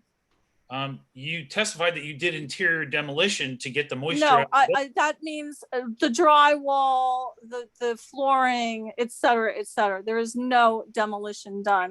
Only drywall, et cetera, et cetera. No, there's no demolition being done on that building. It's maintained. It's going to be maintained exactly the way it sits. You testified you removed the sheetrock and the insulation, and Yes. your architect testified the same thing. Did you get a permit for that? That's work on the structure. You don't need yes, there was a demolition permit for structural, yes, for interior, yes. With the Borough of Bradley Beach yes, on the STL. absolutely, yes, there was, absolutely. Thank you very much. I appreciate it. Yes. Ms. Kane. It sounds like you've done a good job with everything you're saying, clearing the inside of the building. But I know a lot of my neighbors are on the Zoom right now. And from being somebody that lives on the street, the building really looks abandoned from the outside. It went from I agree. really high grass to no grass. You have a question? So is there something, the abandoned looks a building. So I know you've made claims that it hasn't been abandoned. Do you have any intention of making the outside of the property look safer and better for everybody else in the neighborhood? I can't do anything on the exterior of the building until I put a roof on the building in order to close it in. I can't. Glass, there's glass on the property a lot of the time. That's going to continue because I don't have a permit to fix any of the problems on the exterior of the building. They won't give it to me. This is continue. And also, by the way, this is not public use. There is no one that should be on that property. I'm talking about like even in the winter, the sidewalk's not shoveled to the snow. I have pictures of me shoveling the sidewalks, okay, and putting salt down on the sidewalks. So if you want to see those photos, I would be glad to send them to you. I take care of that. But as far as the public, they should not be in the backyard throwing balls to their dogs. They shouldn't be up on my porches. I'm not talking about that. I mean, I honestly cross the street with my dog. Okay. I've never as seen far anybody as on your property. I completely understand what the neighbors think and what they're looking at. And I am appalled as well, because I want to make that building back to what it should be. I want to put the roof back on it, make the exterior beautiful again, put in new windows, make it what it should be, back to the original capacity of what it was as a hotel, to make it a jewel of Bradley Beach and allow people to enjoy Bradley Beach in a hotel, not have to sleep on the beach or do an Airbnb or whatever people are doing in Bradley Beach. I am trying to make it the best that I can. I'm going to butt it again. Mr. McKay, has there been permits that you know in that office for demolition? And no, and she said the snow. Was there any summons issued for snow or anything this winter? There was one summons that was issued. There are 33 summonses that are due in court on April the 21st for various property maintenance issues. There are broken windows throughout the property. There's trash everywhere. You don't need a permit for any of that. Okay, what about demolition for the inside plumbing, electric, and summer and all that? You know, from what I can gain from our municipal software remotely, the last permit that was issued for this property was for a CA, and the closing date on that was May 7th of 2015. What's a CA? Certificate of no, hang on. Let me just look right here. I have it. Temporary service, temporary lights and outlets. So it was electrical work. She was able to demo that. But that was in May of 2015. Oh, so that was this year. 2015. 2015. When was the fire? In 2015? I mean, I've heard the fire, I've heard there was one in 2007, 2009, Mr. Chairman, I 2017, think it was 2000. March 23rd, I believe, of 2015. Okay, thank you. Mr. Cohen. Thomas Cohen, 612 3rd Avenue. And Mr. Kittrick, I just have a point of order. I don't believe that this meets the requirements of DCA for a Zoom meeting to have Ms. Petruno blacked out. I mean, we've been through this before. I'm So not blacked out. I just want to make I'm that. not blacked out. No, I'm not blacked out. Thank you, sir. Listen, I'm not I blacked share, out. I share your concern. We've asked Ms. Petruno to put a light on. I'm not blacked out. I know you can see me. I know you can see me. I'm not blacked out. So You can see my face. I know that. we can see the outline of a face. I'm having trouble hearing you because I'm on an iPhone. But I can't hear you. That's why I have to put my phone up to your ear every once in a while. But Well, I am here. I trust you. We've had no trouble hearing you. Okay, any questions, any more questions from the public? Christine? Christine? Yep, I'm not seeing any. I guess I do. David? Wait, David C, yeah. David? Yeah, this is Dave Cariani, 216 Lorraine Avenue. My property abuts hers. And I just want to, I guess, Ms. Petruno, just make a couple of comments, right? Tonight, you've been incredibly combative. You're over talking everybody. It's time for a question. There will be a question. 4 years of not cleaning up the property. 23 times the police were called. Contradicting comments from you about facts, records kept in an attic when you have an active hotel when they should be at the front desk. 33 summonses. This is testimony. So what's your question? What is your question? On and on. My concern is, how can you gain the trust of Bradley Beach and your neighbors to properly run a hotel? Because at this point, you know, you have no confidence in the people around you or this community. You asked your question, now she can answer it. That is my I think question. that I'm being And you know attacked something, once Mr. again, Petruno, and I don't appreciate these Hold on a comments. second. I mean, do I have a question here? Hold on a or second. I'm Am not I done just yet. supposed to be insulted? Hold on a second. I was just making comments. I'm just sitting here this entire night watching what's going on, and you were blacked out for the past 40 I minutes. have not been blacked out. You absolutely I'm have here. been. I'm And- here. You All can right. see So my can you face. answer my question? You can Can see you my answer- face. I'm can you not answer my blacked out. question? This Can you is answer not my a question? There is no question to the witness that I'm aware of. I think the question, all right, I'll take the floor now, if you don't mind. I think the question was based on her conduct, how does she expect to have the confidence of the people of Bradley Beach in running a hotel? I think that was in essence the question. I don't think that we require any business operator to have confidence in their neighbors in order to tell them whether they can operate a business or not. I've been a successful business owner for many years. I've operated the hotel for many years, and I expect to do that continuously for many years. And Okay, I you don't answered the believe that question. anyone has If the you right to answered the tell a question- business owner if they have the confidence in them to run any business. Please, You've answered the question. asked and answered. What is the question? I don't even Asked understand and it. answered. Thank you. We're done. Anybody else in the public? Anybody from the board? Christine? I have a couple of pages of people here, so I do not see any hands. What do we do now, Mr. Kittredge? So any other witnesses, Mr. Hunley? No, at that point, we'd rest. Okay. So if I may, Mr. Chairman, so this is an appeal of the zoning officer's decision. It's unusual in the fact that the zoning officer who authored the denial is no longer an employee of the borough.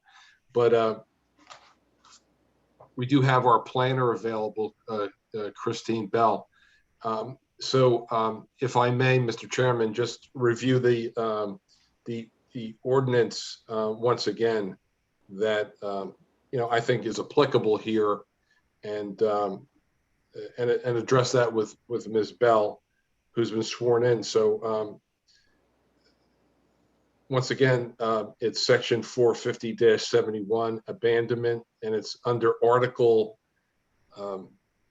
13 under non-conforming uses, and it says a non-conforming use shall be adjudged abandoned when there occurs a cessation of any such use or activity, and or the owner thereof commits any act indicating an intention to abandon such non-conforming use. So my question, Ms. Bell, first of all, is, do you believe that that is the applicable ordinance within the Borough of Bradley Beach that applies to this Yes, situation? I do believe that ordinance is applicable. Okay. And in listening to the testimony that's been presented, the evidence that's been submitted, have you formed an opinion as to the applicability of that ordinance? Yes, I believe that based on the testimony given and the evidence submitted, the hotel use has been abandoned. As was testified, the applicant has not utilized the property as a hotel since the fire occurred many years ago at this point. She also had an application to turn the property into townhouses, which I think would be an act indicating the intention to abandon the non-conforming use of the hotel.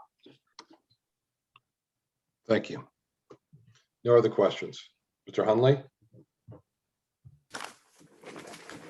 Ms. Bell, were you present at all during the December hearing when the applicant testified? Did you have either listened to that or have a transcript of that testimony before you rendered your opinion? I was present at that meeting. Was the question of whether or not there was an abandonment, did you take into consideration the fact that the applicant has testified that she maintained her hotel license, state hotel license, during the entire time in which from the fire until the present, or until actually 2020, when the zoning officer made his determination? Did you take that into consideration in your opinion? I did take that into consideration, but the ordinance, the borough's ordinance says, any act indicating an intention to abandon. And what would be that act? What would be the act that you have concluded manifests an intention to abandon the use? She submitted an application to utilize the property for a different use. So the application to the planning board, Ultimately denied, I believe. the application to the planning board to demolish the existing structure, this was in 2015, after the fire, and to build townhouses, that is the act of the applicant that you indicate constitutes an act of abandonment. Is that correct? Correct.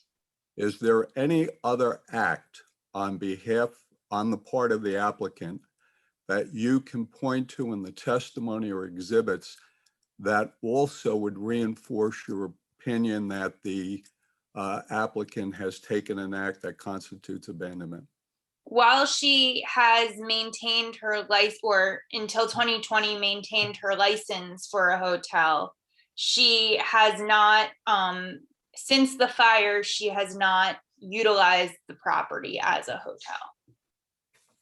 Do you also understand that during the period from the fire to the present, the applicant has made annual applications and has received mercantile license from the borough? Did you consider that in your determination of whether there was an abandonment of the use by the applicant? I did. And did you place any weight on that? She made applications for the licenses, but was not utilizing the property as a hotel. So not utilizing the property from the fire in 2015 and also the application to demolish and replace the structure with townhouses. Those are the two items that you're relying on in support of your opinion that the applicant abandoned the prior non-conforming hotel use. That's correct. Anything else that you're relying on? That's all. Thank you. Nothing further, the witness. Thank you. Thank you. I almost called you Your Honor, Mr. Kittredge. Oh, Yes. wow, that's scary. Does anybody from the board have any questions for Ms. Bell in reference to the question asked? I have a question. Just on the ordinance. Can you repeat the question so that I can answer? Because I have a lot of notes written down. I want to make sure I pick the right answer for the question. In reference to ordinance number 450-13, in reference to abandonment. Okay, so my feeling is that there were no architectural plans completed. Is this a or question? Is that a question? Well, I'm just saying that my feeling is that That's okay, but that it wasn't met because there were no plans. Deborah. Yes. Deborah. Right now, if you have a question for Christine? Oh, I'm sorry. Okay, no, I don't have a question. Any questions for Christine? Any questions for the general public for Christine? There's an Althea. Who? Alethea, doctor. Alethea. Oh, I'm sorry. No, it's fine. And it's actually her husband, Ari Bloch, 700 Beach Avenue. Okay. Please light your screen up, please. I'm sorry? Want to see you. I hit start video. I'm not quite sure what's going on. You need to flip the top of your screen. Thank you. There you go. Yeah, there you go. And I work in tech, which is clearly not. So, You just blew that one. no, I understand a lot of the frustration. I guess my question would be, like only to Christine in reference to the ordinance. Yeah, no. I get it. Thank you. What's your address, sir? 700 Beach Avenue. Thank you. Okay, Ari Bloch. My question is, within business, I do understand pursuing two things simultaneously. And so I'm trying to wrap my head around, I get why you would say if someone says, I want to do townhouses, that means they may not want to do hotels. But I also understand, as unlikable and as aggressive as some of the comments may seem, I do understand why, if my property had fire damage, I might explore multiple options. And so I'm trying to understand why, seeing if I could reimagine my property in a different way would necessarily mean I no longer want to run a hotel, because to me it might not. So that is my question to Christine. So the fire occurred in 2015, and there was no application to fix the roof until 2020 after the townhome denial. There was no application to repair the structure at all until after the denial for the townhome. So to me, that would indicate that there was no intention to utilize the structure for a hotel until she wasn't permitted to utilize it for something else. Well, wouldn't she be fixing any of these things regardless? They haven't been fixed. Okay. I mean, I also heard things about like permit. I haven't been following this closely. This is the first relevant. Okay, do you have any other questions? No, that's all. Thank you. All right, thank you. Anybody else, Christy? Just let me scroll over. Give me 1 second. No. Okay. Thank you, Christine. Now what, Mark? So I think it's the opportunity for the public to Comment? comment. Comments from the general public? No comments from the public? Is Mr. Cohen? We'll do David first. Okay. David, you got to be sworn in. David, what's your address again, please? 216 Lorraine. And your last name, is it Cooperman? Cariani. Cariani. I really messed that one up. All right. Do you swear or affirm to tell the truth, the whole truth, and nothing but the truth tonight proceeding? Yes, I do. Thank you. Yeah, so just I guess a couple of comments. First I was wondering, maybe the board can help me, or Mr. Kitchik, you can help me in terms of understanding what the next steps are here. It sounds like the denial was issued, and does that mean this case is closed? Does the neighborhood in Bradley Beach have to worry about this issue going forward, or is this now issue considered closed? Well, so first of all, the board has to make a decision as to whether or not the applications for the appealing the denial of a zoning officer's decision. So the board has to make a determination whether to uphold that denial or overturn the denial. And then, if so, a decision I suspect will be made tonight, and then litigants have the right to file an appeal to decisions such as this. So if the applicant were to not prevail here, she would have the opportunity to appeal to Superior Court. But I mean, I'm really getting far ahead, but I'm just trying to address your issue. So, but as far as the Board of Adjustment is concerned, I think the idea is to make a decision this evening. Got it.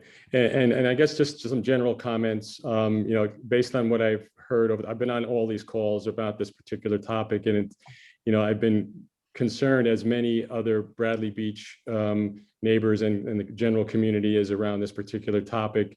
It's not up to me to understand whether, the structure is capable of holding 14 rooms and, 50, 60 people in it filled with beach stuff. But what I'm most concerned about is the safety of the surrounding area, the people, the neighborhood. And I can, one of the things I tried to talk about a couple sessions ago. Is this a question? Yeah, here we go again. Now it's public comment. Okay. Okay. The reason why I was concerned about the safety of the neighborhood is because she had mentioned, Ms. Petruno had mentioned that there was 2 fires at this place, one in a shack that was built in the backyard, and then one in the building itself. She had mentioned that they were related to shorts or some sort of issue with electricity within the buildings, and it caused 2 fires on her property. To me, I don't believe in coincidences necessarily. We have a lot of properties around the area that take feeds off of those utilities. There's been no fires in any of the other areas of the neighborhood. I'm just concerned about, her ability to run a hotel safely. And I can tell you that the fire on the shack in the backyard reached and burnt down my garage on my property.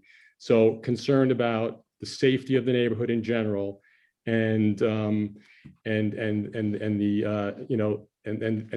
type of neighborhood and community that Bradley Beach wants to be. This is just contrary to all of that. You heard in the last communication about the other property that was being constructed on Newark Avenue. You heard the neighbors, how supportive they were of the property, of the people who own the property, and how they were doing the right thing for the neighborhood in that section of town. This couldn't be more contrary to that example. And that is the example we need to have in Bradley Beach, not what we've just witnessed tonight, and the owner and how she reacted and behaved this evening. So that's my comment, and thank you for the time. Thank you, David. Mr. Cohen? Thomas Cohen, 612 3rd Avenue. I appreciate Wait, you gotta be the, sworn. yes, sir. Do you swear affirm to tell the truth, the whole truth, and nothing but the truth tonight's proceeding? Yes, I do. Thank you. I appreciate the board's patience in this matter and also the public's. I mean, this has been an ongoing situation since 2016. So, but there's been many times since that March 2016 fire where that roof could have been repaired. According to the SDL portal and according to the testimony, the permit to fix the roof was submitted in January of 2020. So there were plenty of opportunities to make the building weather tight before this point in time, especially over the term that the applications were being made for the condominium complex, and also while the appeals were in place. The building permit for the roof could have been taken then to protect the structure. I feel personally that it's been abandoned because it's been let go fallow for so long, and now all of a sudden in January of 2020, we're going to fix the roof now. I appreciate the board's patience. My determination is that this use has been abandoned, and I feel terrible for the people in the neighborhood that have had to put up with this for so long. Thank you very much, Mr. Chairman. Thank you. Ms. Peggy Freeman? Wait, you gotta unmute yourself first. You gotta unmute. Got it. Name, address to be sworn in. Sure. Peggy Freeman, 215 McCabe Avenue. Mr. Do you swear affirm to tell the truth, the whole truth, and nothing but the truth tonight's proceeding? I do. Thank you. I just want to make a comment. I moved here in December and was led to believe that the issues going on with the building next door, which is directly next door to me, was something very recent. And I'm quite surprised that this has been going on for as long as it has. And the reason I dialed in today is because I'm concerned for my safety and my health going forward. And I hope that this is resolved very quickly.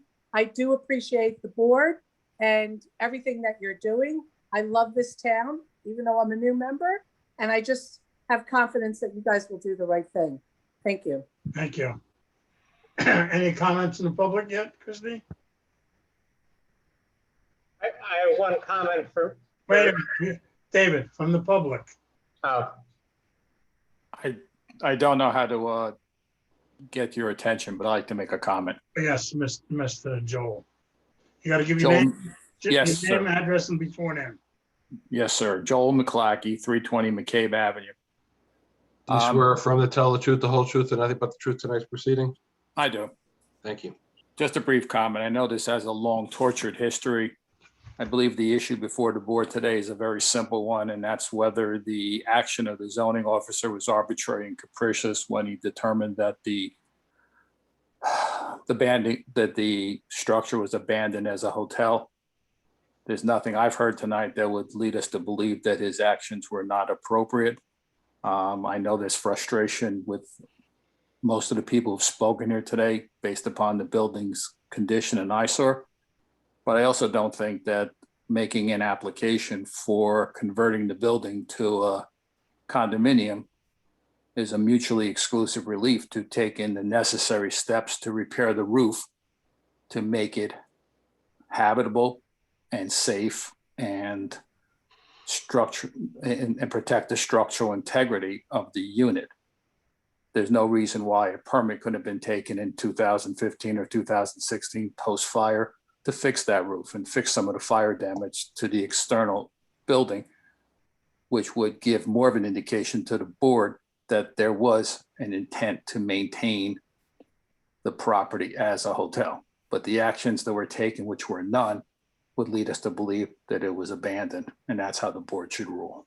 Thank you for your time. Thank you. Anybody else?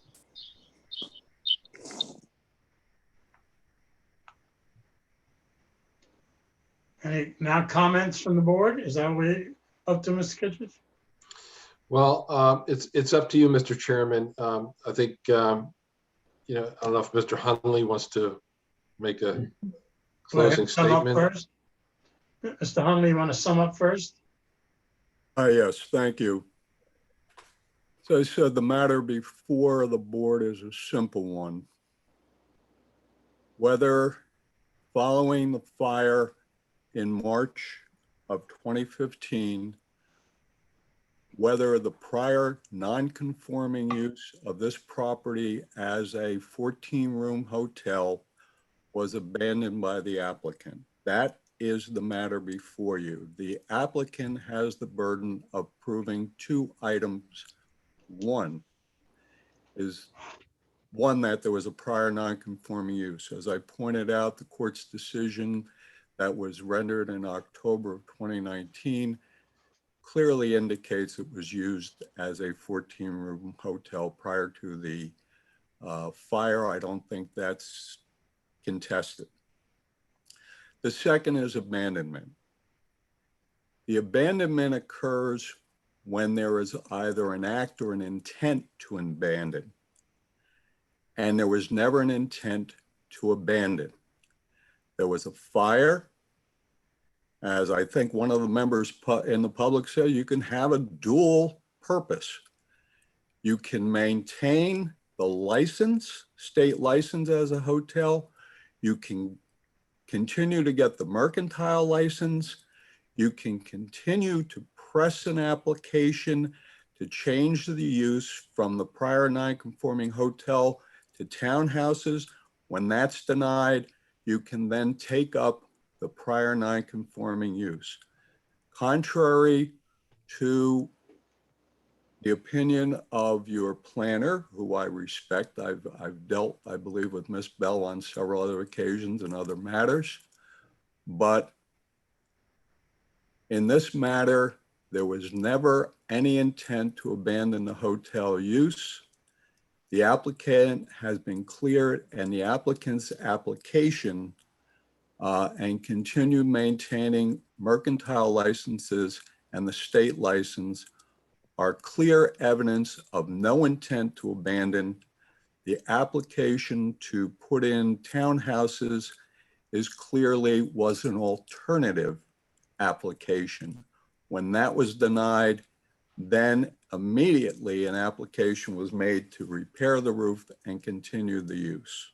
Thank you. So Mr. Chairman, before the board makes comments, I just want to follow up on Mr. Hunley's summation and just say a few words, because this is not a variance application. This is a appeal of a zoning officer's decision. And I think it's appropriate that I, advise the board on the matter. This, once again, is an appeal of a zoning officer's decision. And the zoning officer did make a determination that this use was abandoned. And we have an ordinance that addresses that. A non-conforming use shall be adjudged abandoned when there occurs a cessation of any such use or activity and or the owner thereof commits any act indicating an intention to abandon such non-conforming use. So we've only had one professional offer testimony at this hearing regarding that ordinance, and that's Christine Bell, the municipal planner. We've had no other professional testify as to that ordinance, and in fact, we've had no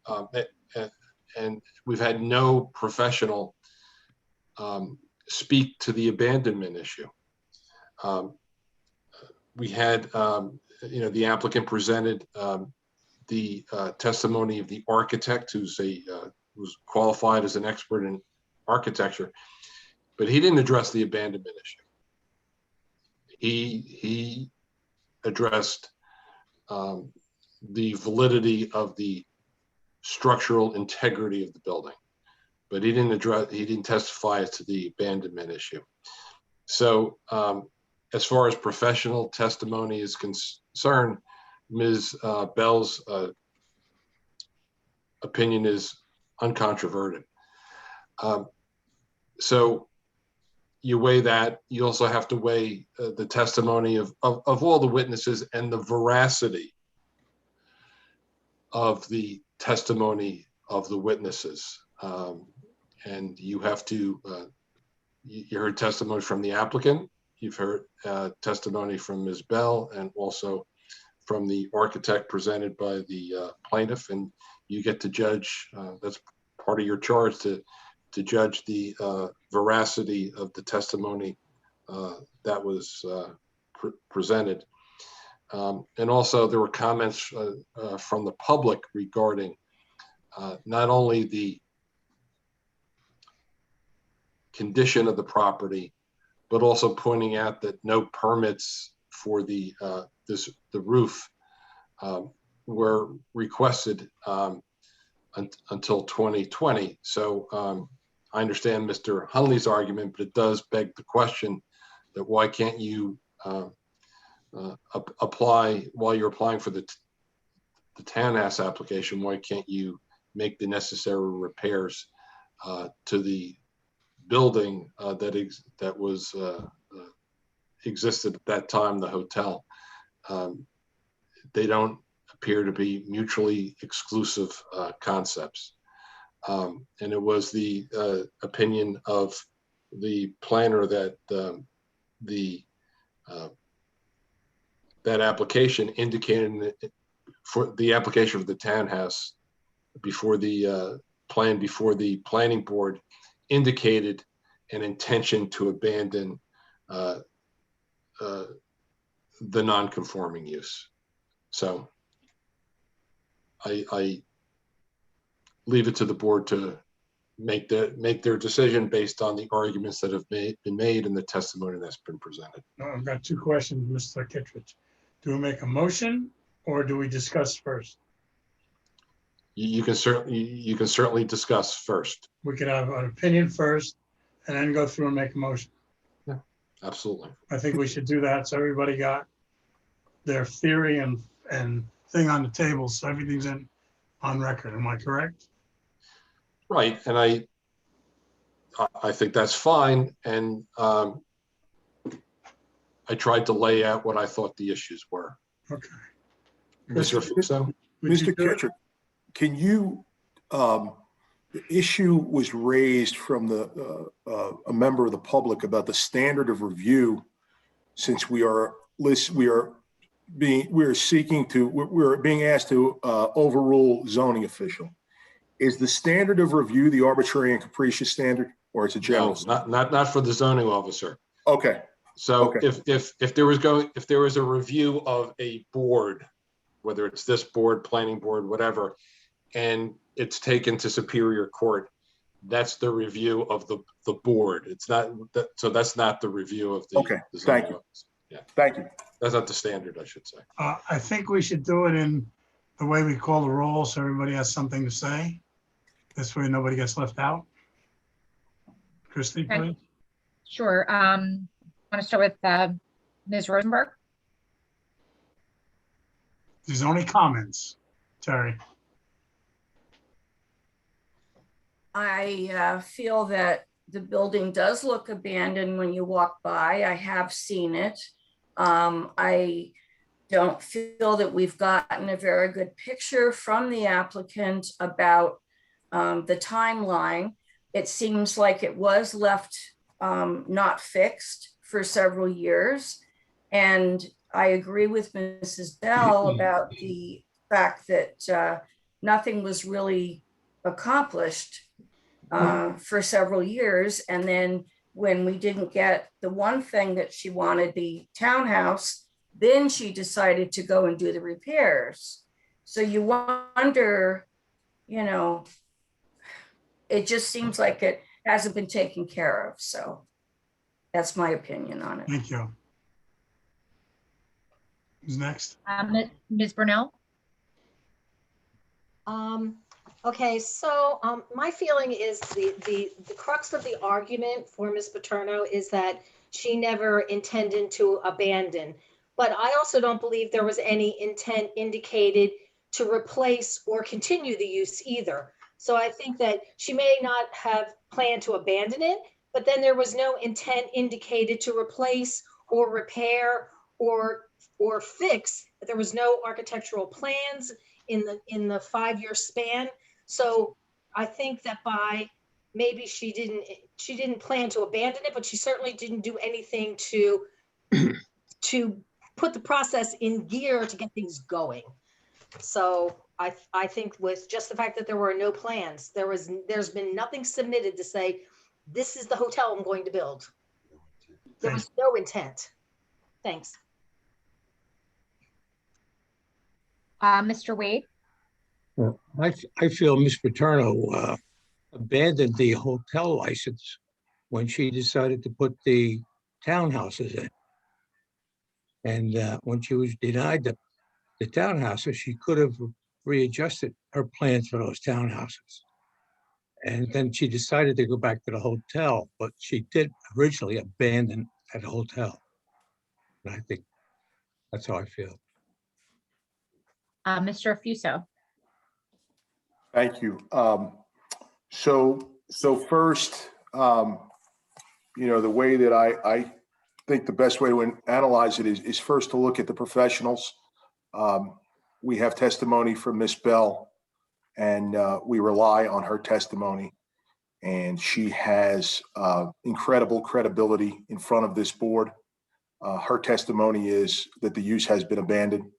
Yeah. So we start with that. And then I think, for me, was there any contravening testimony by a professional against Ms. Bell to balance and weigh what Ms. Bell said versus anything? And there was none. So then the question goes down, in my opinion, if we want to do a bit of a deeper dive to this intent to abandon, if we want to really give the applicant another chance to move beyond just listening to Ms. Bell, the intent to abandon. So we look at some of the evidence and we see that she only took a permit to fix the roof in 2020 when there was a fire 5 years previously. And you weigh that against the fact that she took mercantile licenses up till 2020. In my opinion, it's kind of like trying to steal second while keeping your foot on first base. I know you're trying to operate in the alternative, but the evidence would be much more favorable if a roof permit was made in 2015. Furthermore, we heard evidence from her architect that the place was in very bad shape until 2019. So that further demonstrates to me the intent not to abandon, in addition, the testimony and veracity of the applicant, in my opinion, is suspect at best. So therefore, based upon the evidence in front, I believe that the use has been abandoned. Thank you. Thank you. Mr. Critelli? Yeah, if I understand the situation correctly, the property has been virtually abandoned for the last 5 or 6 years. If I understand it correctly, a hotel zone is grandfathered but non-applicable today. A townhouse is non-applicable today. Just a single family residence is applicable today. So there's a number of things here that I have question about of why they weren't addressed 5 or 6 years ago rather than tonight.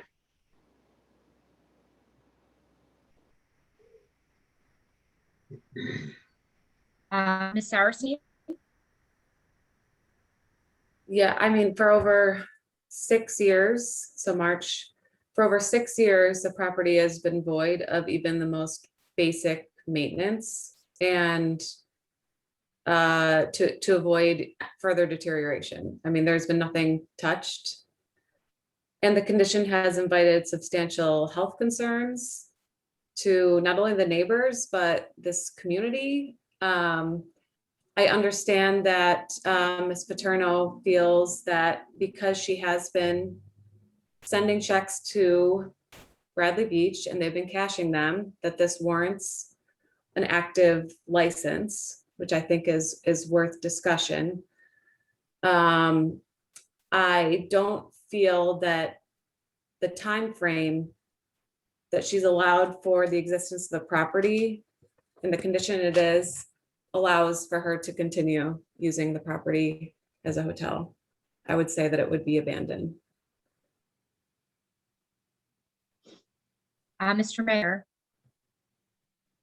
More like about the actions. The property in 2015 had the fire. There was no applications made to fix the roof at the time. It dragged on till 2020 for the permit application was to fix the roof was acted on. And in the time frame, other options were explored, but not the hotel. The hotel is, I just look at the time of non-use as a hotel as the overriding factor. It was just not used. There was no demonstration by the applicant to show a hotel use being continued. Everything was demonstrating just the action of abandonment. And as the property stands today, it is an abandoned property. It's an eyesore. It's a public nuisance. It's a public eyesore, and it's dangerous for the neighborhood. It just can't go on like this. I believe it's been abandoned. It's a piece of property. Ms. Paterno still owns it. She has other options.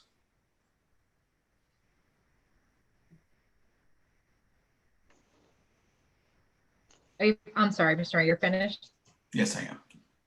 No, okay. Chair Rosenberg. I have many doubts why this should be a hotel. First of all, in reference to abandonment, we have an ordinance on the books, 450-13, which says if you're thinking of changing it or thinking about doing something else with, especially in such a long time, we haven't done anything. And that ordinance helps the abandoned use to take it forward. Number two, for somebody who liked the piece of property, no matter what it is, you would keep it clean. You keep the grass clean, the bugs, whatever it is, out. This thing is a piece of garbage, like you're in a slum somewhere and you want to make this a slumlord house. And we don't want that. Bradley doesn't want it. We can't have hotels. I mean, you haven't even cleaned it up. So under those things, to me, that's an abandoned property. And I suggest that we can't accept being this as a hotel. And I think the use for the hotel can't continue.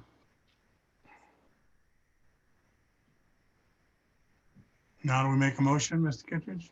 Yeah, just keep in mind, yeah, you can make the motion, but keep in mind the, it's a non-conforming use, the Right. hotel. So, I'll try to motion, clean it up. So it was permitted at one time as a non-conforming use, and the zoning officer determined that use was abandoned. So it's appropriate at this time for someone to make a motion, and when you vote, however you vote, just give the reason for your vote. I know we had this discussion, but you still give the reason for your vote when you make your vote. Make a motion for Irvington Manor, Block 37, Lot 2, case number 20-04. The applicant is seeking an appeal of the zoning office determination with regard to adding a hotel use to the property. I say that the property is abandoned. Today a hotel is not zoned for that area. So I think this matter should be considered an abandoned piece of property, and the hotel should not be issued a building permit. Mr. Chairman, if I could just, I know this is not something we hear very often. So is the motion to uphold the zoning officer's decision Stay with the zoning orders. We to we want uphold. to uphold the You're, zoning, you're to affirm the zoning officers. affirm the zoning officer's decision not to continue this as a hotel. Simple. What? So if I think it's the determination was that it was abandoned. And determine that it's abandoned. Is that the way it should be? You want to read that back, Christie, or can't?